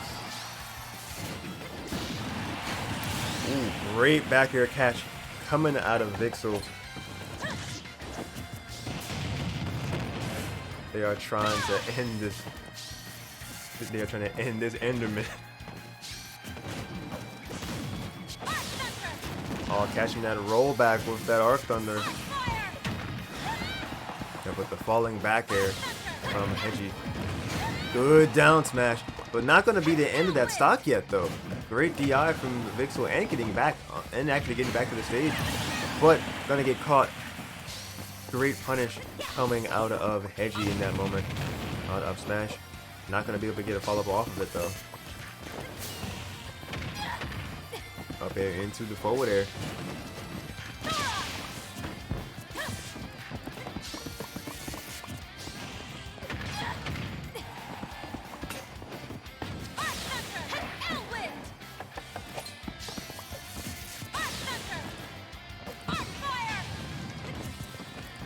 Both of them just staying at a good distance away. That cart almost taken out that second stock from Vixel.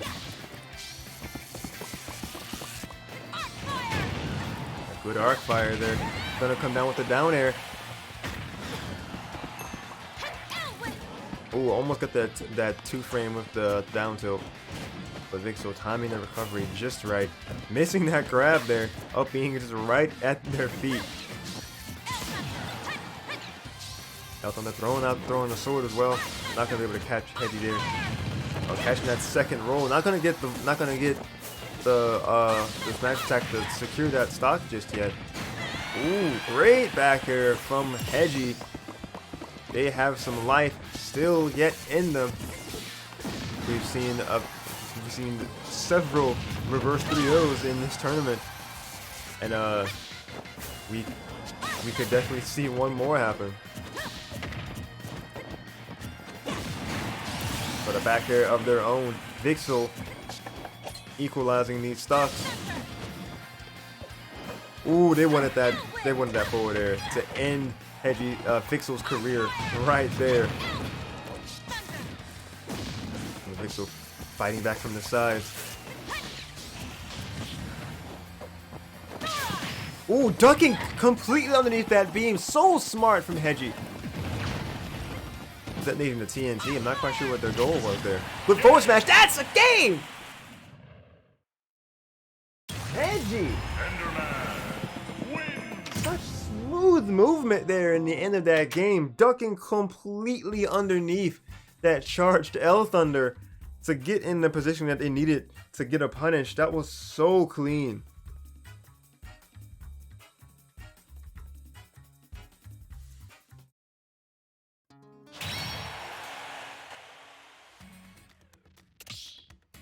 Yeah, don't count Hedgy out just yet.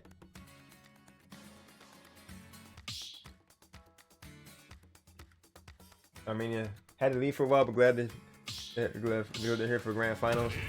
I'm glad that you made it back as well. I'm glad I'm actually able to respond to you now, since I was focusing on the commentary and I had other people on the mic, so I couldn't address the chat as much as I wanted to earlier.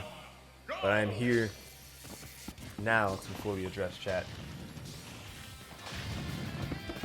And the hype here is real in Grand. Hedgy sticking with the Steve. Alright, using those blocks very well to just keep those projectiles at bay. Alright, the footstool above them. Get good command grab from Vixel. Taking some HP from Hedgy. Reading that jump beautifully. Oh, catching him on the neutral get up with that. I wanna say L Thunder.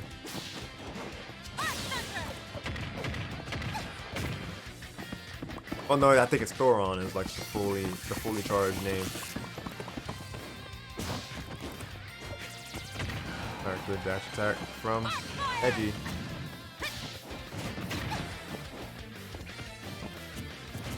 Alright, trying to establish a lot of pressure, keeping Vixel in their shield. They're running around trying to get something to land.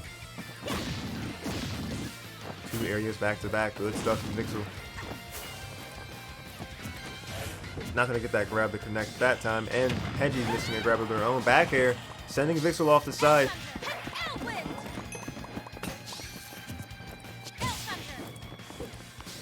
Alright, missing another grab, rolling out of harm's way from that arc fire. Alright, riding him right over the other projectile. Creating this tower of defense really quickly here. Hedgy's just very, very good at just knowing which blocks to establish to block these projectiles. Ooh, rolling around the first couple hits there and getting hit by just a little bit of a shockwave from that down smash. Yeah, Hedgy has yet to take the first stock away from Vixel, so they definitely need to try to close in and take that first stock out of ooh, parrying the shockwave of that. Yeah, Hedgy has to get in here. Ooh, good. TNT is gonna take that first stock from Vixel. Using the block as an extra means of just kind of patiently staying away from Vixel. But Arc Thunder in, no, Arc Fire into an up smash.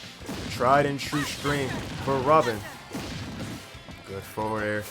Already at 54%. Oh, that recovery was looking very risky for a bit.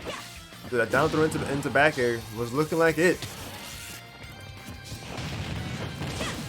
Oh, that up tilt, up smash. I'm not quite sure. Ducking under that Arc Thunder. Oh my God. Hedgy coming alive in that little burst with all those up airs. Yeah, down by a stock and 50+%. This is spelling everything against Hedgy. But as long as they can play extremely patiently, they can make this work. Up smash? Possibly, but DI from Vixel is gonna say that they're gonna stay alive just a little bit longer. That TNT's gonna blow any second. We're riding just above the trajectory. The arc fire into the up smash. That's gonna take it. I've got your back. Vixel is your champion. Congratulations.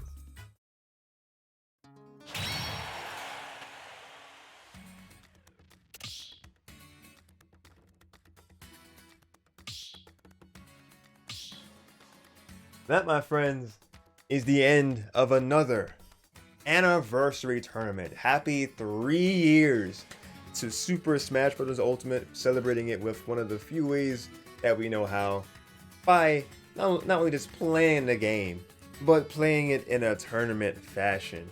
And we are here, we were seeing some of the best of the best. Some of my monthly series frequents came through and showed out. Vixel and Hedgy, two of the strongest players that I've had the pleasure of seeing.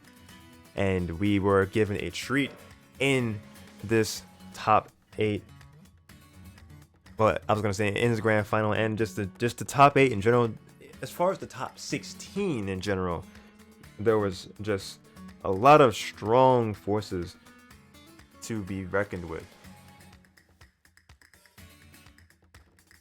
That right there, my friends, is once again it. Hope you guys enjoyed the stream. Armenia says congrats to Vixel. Let me actually and you actually predicted Vixel and Hedgy for second. Yes. Oh, there were actually 2 people who voted for Vixel to take it. 11,000 channel points between 2 people. Y'all were confident in that.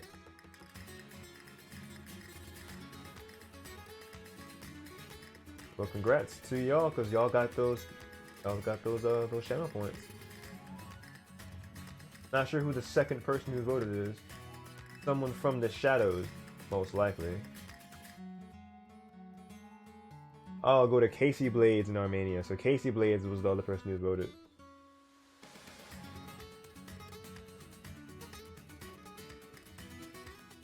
Well, you two voted correctly.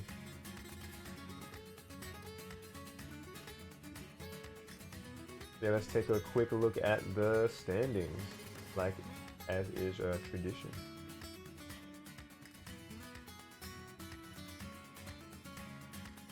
Something I've been wanting to adopt from Riggs's Pokken series is the act of getting the winner on for a VC interview. I'm not really sure if that's something that that people would be down for, but I'm actually just reach out and see if they're willing.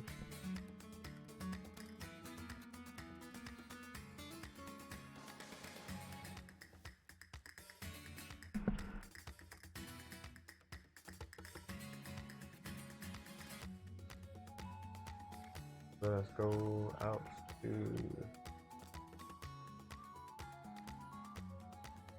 standings here.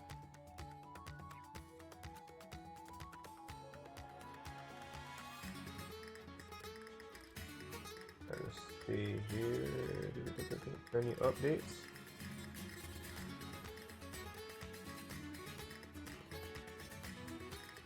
And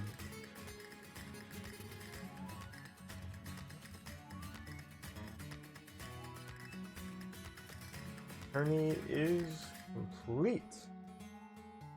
Congratulations to Vixel for winning it all. What was their win ratio like? 6-0. Didn't even lose a single set.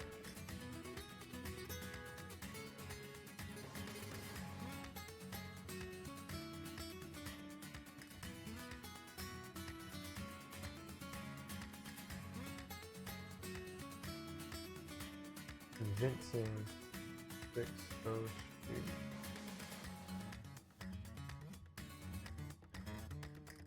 Congrats to Hedgy.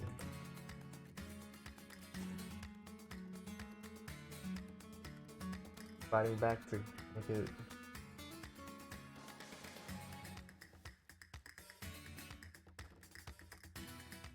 second place.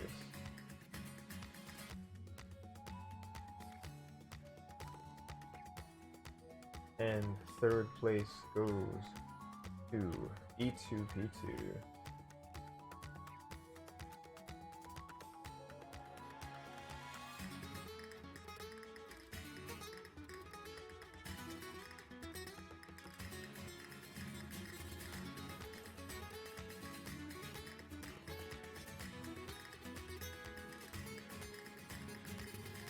Brings up to the rest. Top 8 as well. D-Dog. We have D-Dog, Many, Peace, Abukik, and DezoTwist.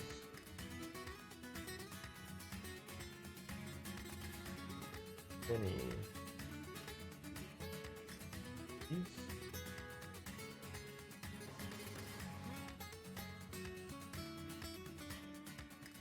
DezoTwist. Oh, someone else. Abukik.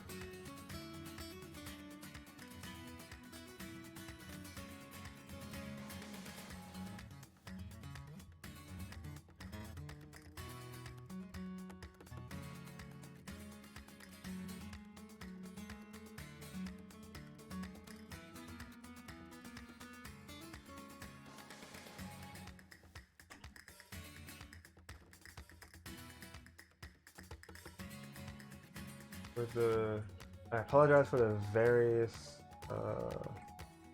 8 times and the error I made in top 16 where one round in losers was best of 5 with the next being 3. They should have both then best of 3.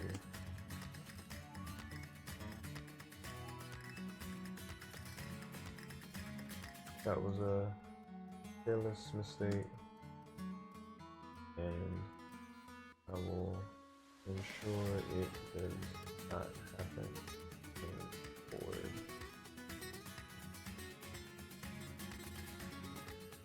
Regardless, I hope you all enjoyed your time with this journey. I appreciate you for coming through.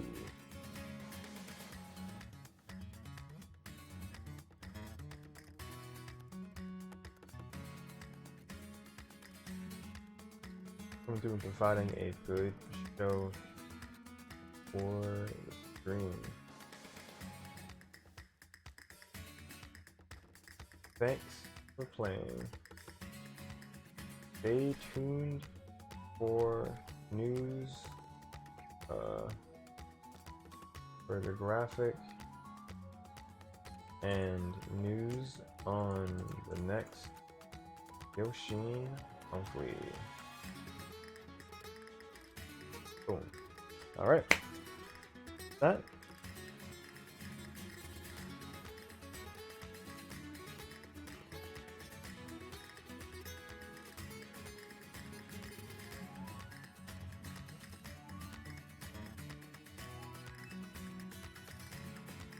Let's see. No, I'm not gonna reach out for the voice call this time. I'm gonna make that be a thing for the monthly going forward. I'm hoping I can make that be a thing. But what I will do, what we've done before, look at top 8 from the very beginning. DezoTwist rounded off our 6th seed with a 3-2 win ratio. Their journey begins back in winners round 2 in their pool, getting a 2-0 win against Haunter, a 2-0 win over Pool. Excuse me, to get into top 16. They're gonna lose to Peace 1-2 in winners quarters in top 16. Gonna win against MJI, excuse me, 2-0 and losers qualifier. Get into the top 8 in losers round 1. Gonna lose to Many 1-3. Yeah, there goes that error again. Losing 1-2 in winners quarter top 16, which should have just been like 0-2, but messed up the round settings there. So again, I'm gonna make sure that I don't mess it up again, because it was me like creating an extra phase in like the last like 30 minutes before the tournament started, or less actually, because I was like, oh, there's 45 people, like one main bracket, probably gonna be probably not gonna be that easy to navigate. So I split it into 2 pools and then made it be a top 16 after the main pools, and then top 8. It just became mixed up. But regardless, we're gonna keep going and just further congratulate DezoTwist on another top 8 placing in another one of my tournaments. Great job on tying for 7th. Thank you for playing. Another high seeded number 1 actually, Abukik, getting a 3-2 win ratio, tying for 7th place. Their journey began in a winners round 2 against Oler in their pool, getting a 2-0 win, then fighting Rastaclout in winners quarters of their pool, getting to top 16 from there, losing to D-Dog in winners quarters of top 16, and then going to fight against Code Red in losers round 2, which is losers qualifiers, to make it into top 8, where they lost to Hedgy 0-3,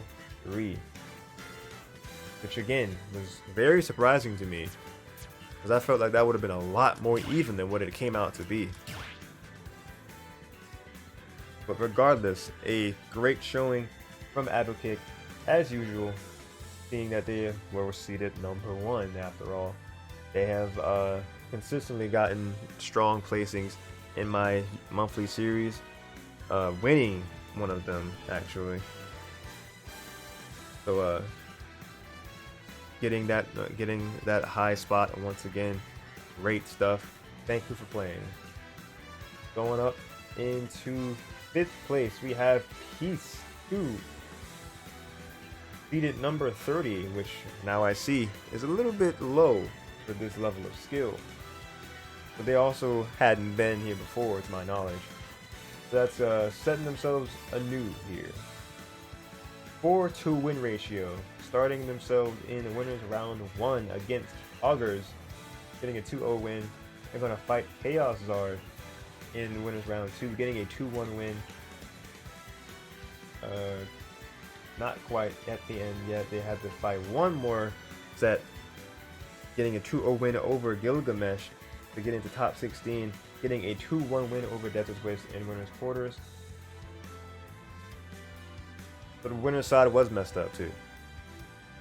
Man, I thought it was just losers, but apparently it was also winners. Also had the first round. Oh, so that was all of the winner's side for top 16, which is best of 5. Oh my god. Man, how? How did I?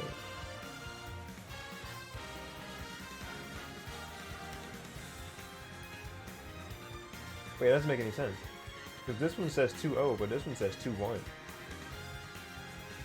And this one says what? How?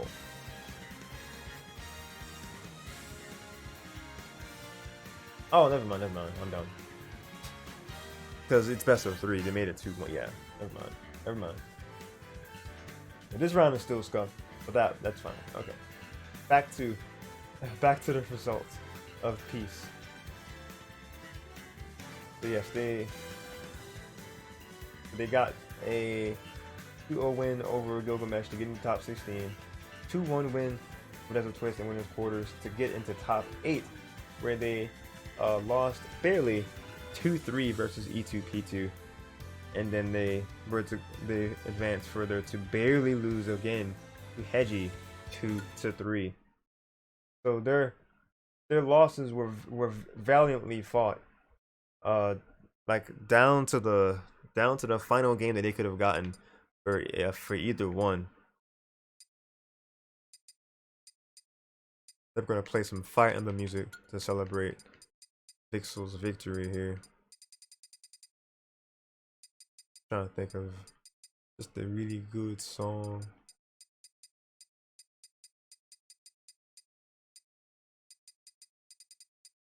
One of the we'll just play the theme from Three Houses.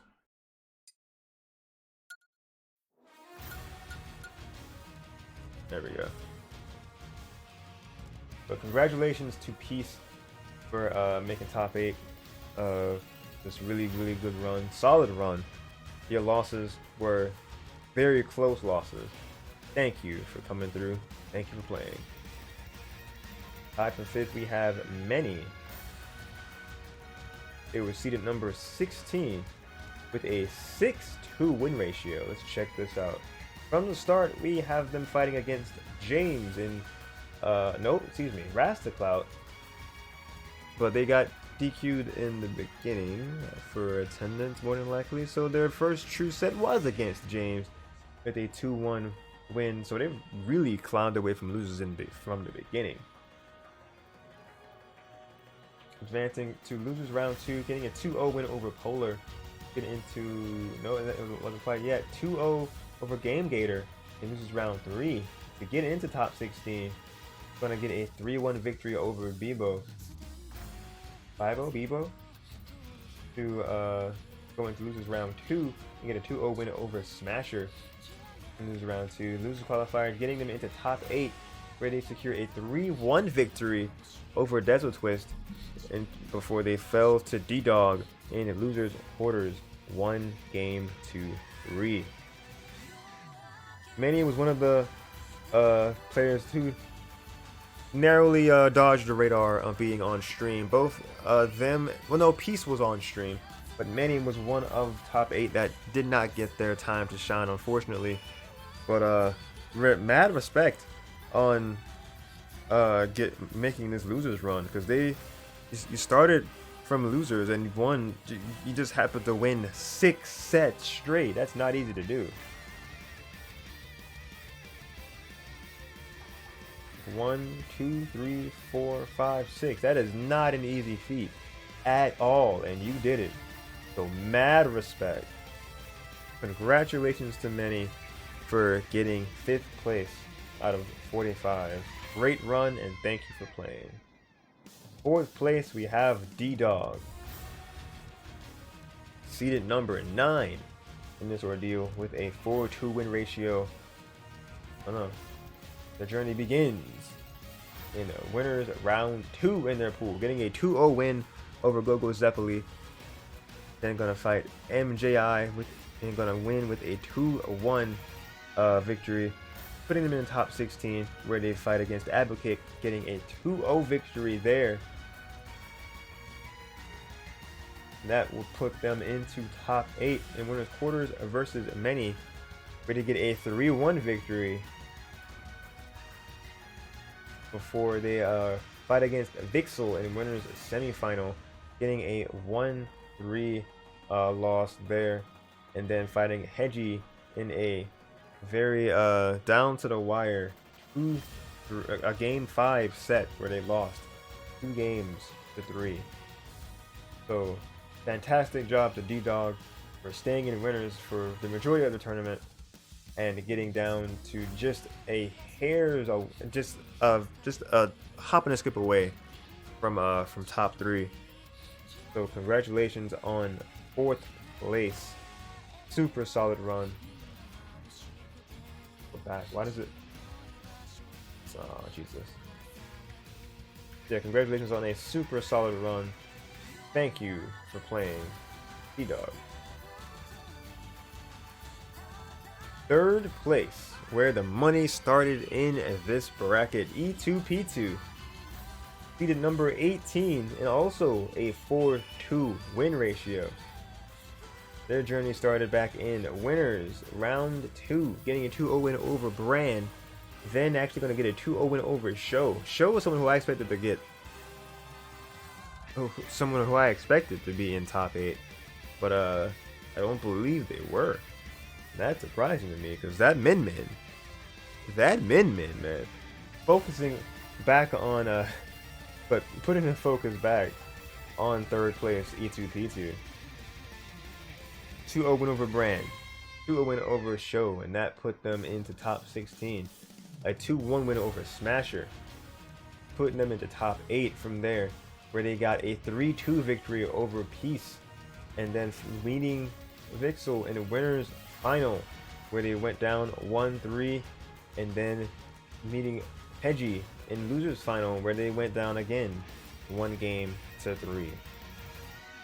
So a valiant effort. They were able to get into winners final, into the very end of the winners bracket, but were not able to complete the journey from that point, at least not in that on that side of things.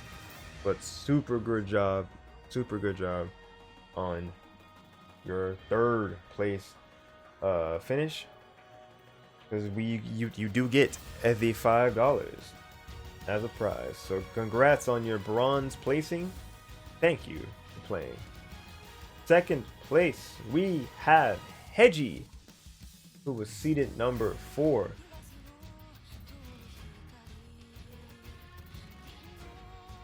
Alright, so let's see. They started their journey back in winners round 2 against Eve Dior with a 2-0 win, and then they fought Game Gator and won 2-0 in winners quarters, getting in the top 16. Losing 0-2 to Vixel in winners quarters. We're gonna win over Haunter in losers round 2, 2-0.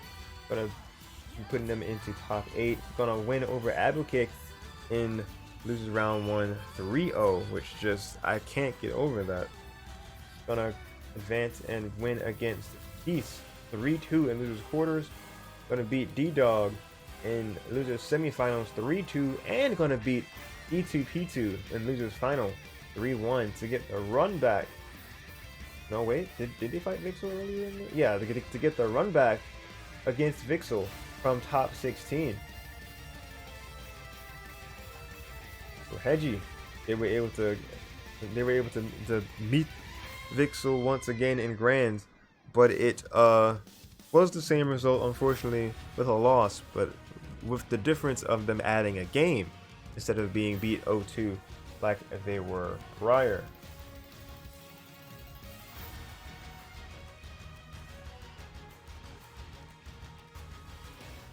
Excuse me. So they did start top 8 from the loser side, because they went in from losers round 2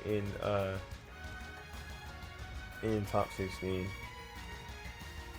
Yeah, this was definitely a very good, very solid losers run from Hedgy, starting from top 16.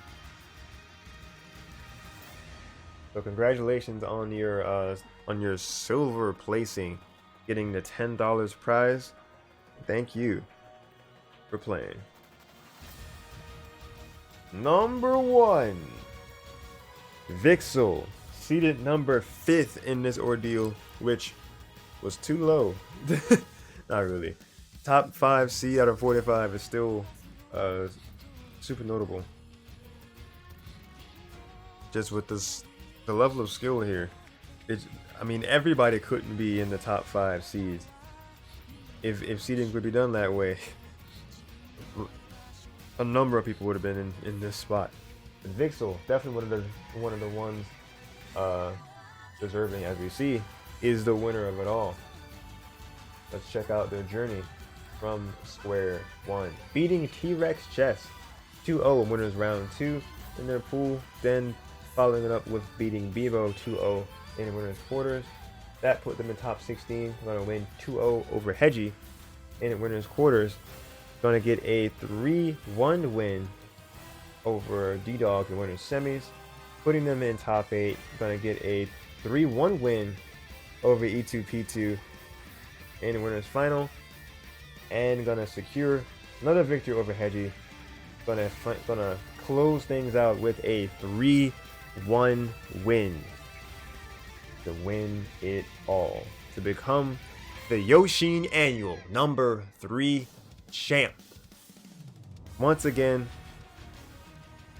great job to everybody. Congratulations to Vixel for winning, for getting the gold place standard, getting that digital golden trophy, and getting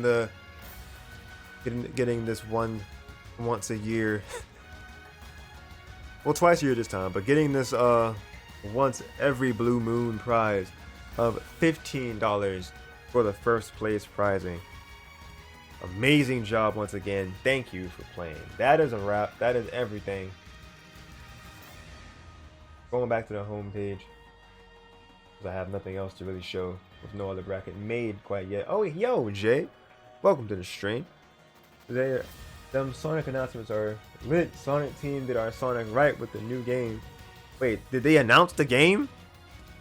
Well, I mean, they announced the game, but did they reveal something about the game that I didn't realize? Hold on. And it's not right if they did. I thought they were waiting to the Game Awards.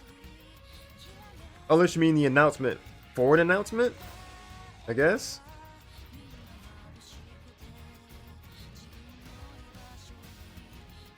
I need to go on Twitter after the stream. Because you just wrote all caps. Sonic announcements left and right, dropping left and right. I'm so happy to be alive. I need to know what this other announcement was. Let me go on Twitter. My god, dude, what's happening with Sonic?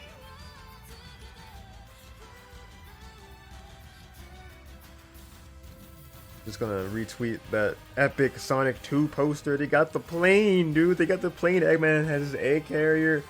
And I saw that poster yesterday when you shared. Oh my god, dude. Wait. Oh, there's a trailer! Oh, there's a trailer! Oh, I gotta look at that. Oh no. Oh, it's over 2 minutes. He's got a chili dog. Oh no. Oh no. Oh no.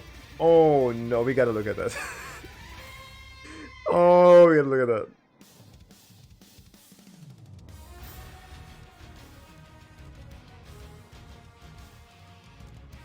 That's gonna be a stream on YouTube. We go and check out the trailer for Sonic 2.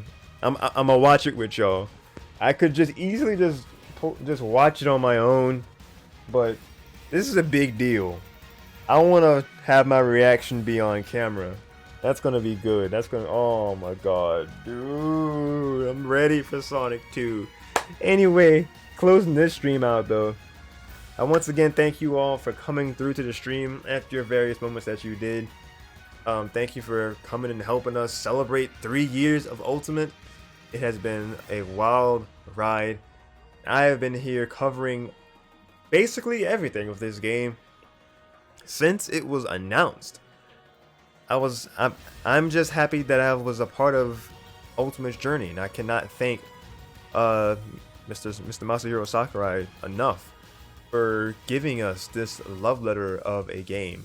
And it's so much more than a game. It is a character Hall of Fame masterpiece is what this game is. Smash Ultimate has done more than what many games could do in their whole lifetimes. And it's brought together millions of people across dozens of different age ranges and has entertained people with characters that they've grown up with or ones that they grew to love because of Super Smash Brothers, just because of the awareness of being in this iconic crossover in a format of this easy to pick up fighting game, this party fighting game that just made it really endearing to get to know these characters. So I again have been here since the announcement of Super Smash Bros. For Switch back when they appeared, where it was a whole discussion of, is it a port? Is it a new game? Is it an enhanced port? Is it like reusing assets? Is it this or that? And man, when you look back at that time and now here we are with the main game and then with 2 DLC release packs, filling out a roster of 89 characters in one Super Smash Bros. Game. That is something that, if you were to tell us Smash fans, no more, like, if it was just like 5 years ago, we wouldn't have believed you. Because Smash 4's roster was already, what, 50? Maybe? 50 something characters? Maybe 60? But Ultimate pushed the boundaries of how far a roster could go. Like, I was thinking for a bit that they were gonna go for a full 100. That would have been absolutely insane. But it's still insane how much we've gotten in this one game. 89 characters, 103 stages, over what, 1,200 music tracks, over 1,000 spirits. The stage builder, which has near limitless possibilities, it actually gives us a kind of reign to even make our own modes, in a sense, which Beefy Smash Juice has been doing by different people around, like different creative minds with such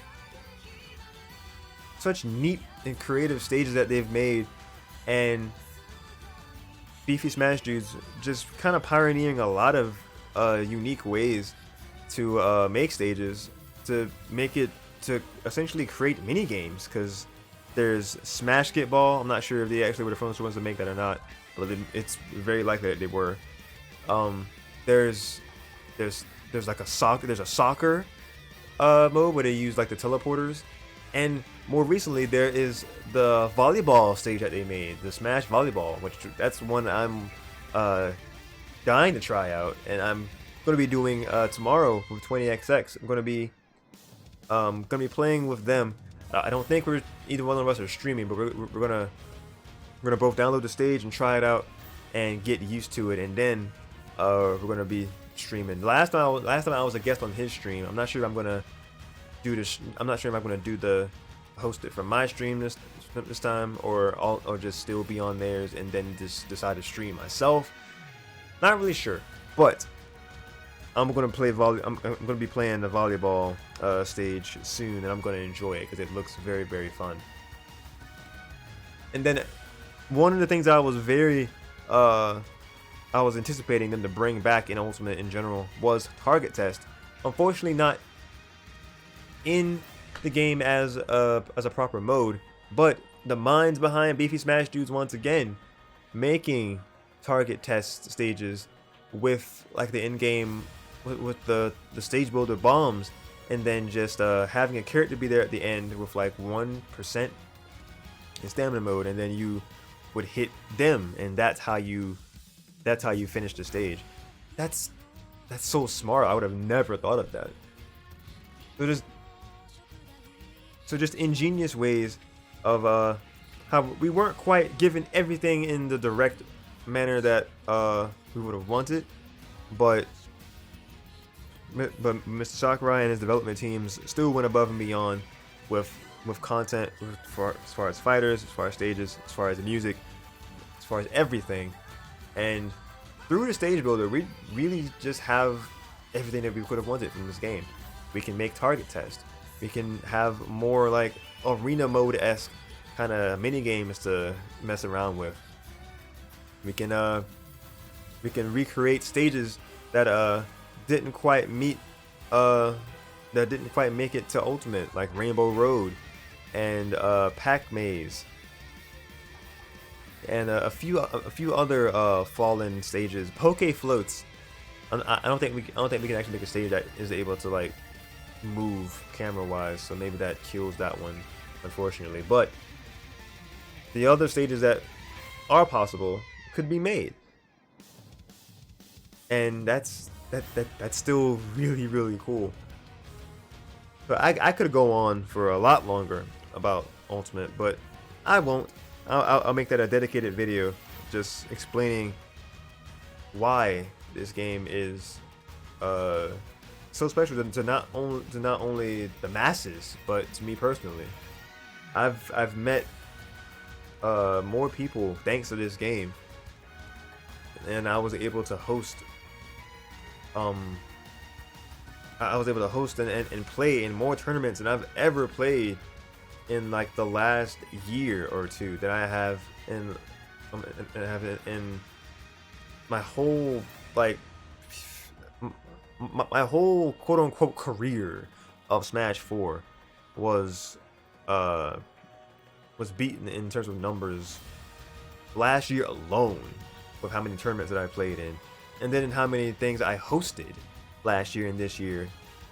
It's really been giving me an outlet I could look forward to, and I've really enjoyed it. I've really enjoyed being on here for at least once or a few times a month, knowing that I would have Smash Ultimate to come back to, that I could host a tournament that people could come through to and enjoy and vibe, and I can reward them, and that's fulfilling to me.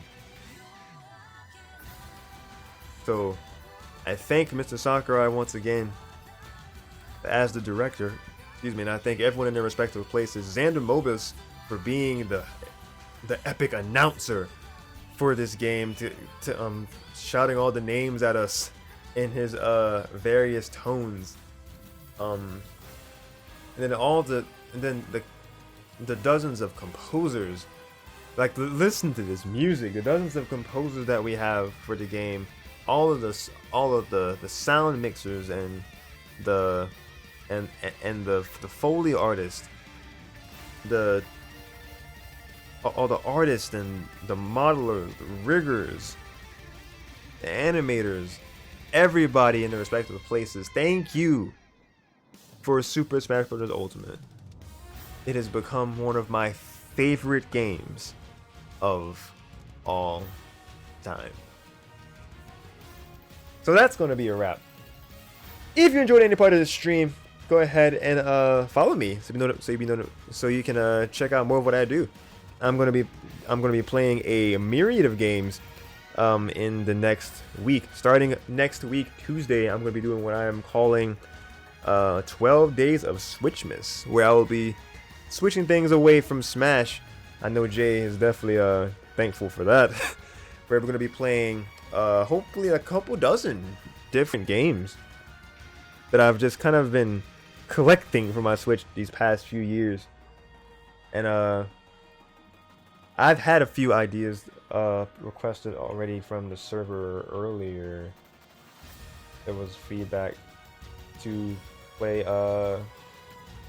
Origami King, Super Mario Odyssey, and Octopath Traveler has been like some of the first few suggestions.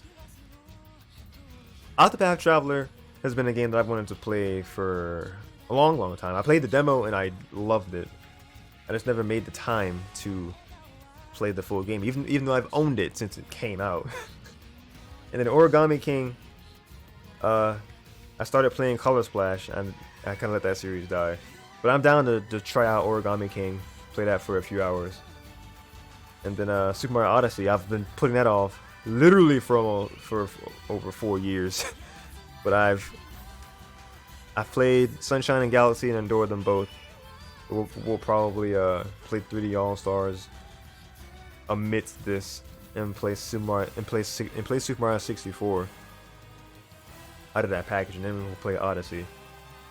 Something will work out of that. But next week, Tuesday, is when I'm going to be starting playing a lot of different games that you haven't seen me play before.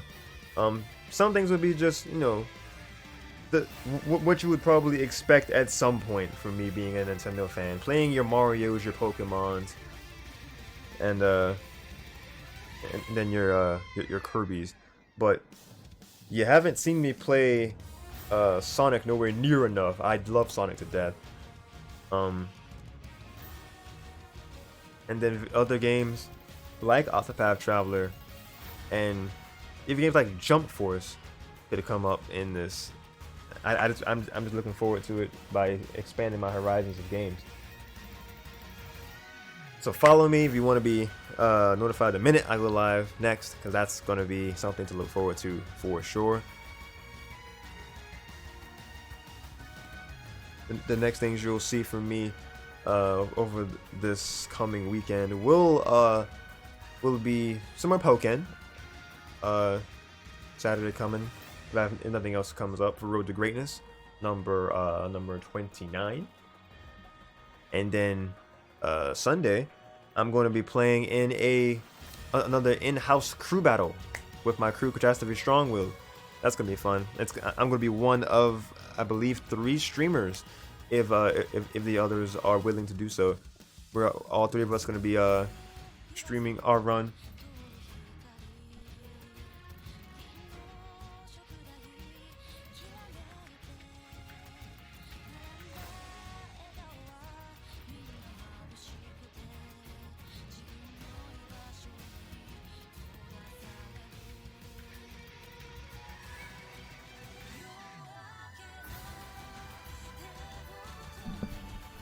Okay, sorry, I got cut off. Yeah, in crew battle with my crew CSW. So that's gonna be fun, because I think this is gonna be the biggest one yet. Because before we've had somewhere between like 5 to 8, and now it's looking like maybe 12, maybe 13 players. So that's gonna be fun. I'm gonna be one of 3 that are gonna be streaming their runs and helping stream other rounds from the beginning and then into the top 4. So that's my immediate next plans for this weekend, and then for Tuesday we're going to start playing a myriad of games. So all that said, I think I'm done here. This has been Yoshean, aka Yoshean969. I'm signing off for now, but definitely not forever. Have an amazing rest of your night, or the rest of your night or day, depending on where you are. Stay safe, please, in these times. God bless. Keep on being awesome. Keep on gaming. Stay tuned for more to come, and I will see you guys. Oh, thank you guys for watching, and I will see y'all next time.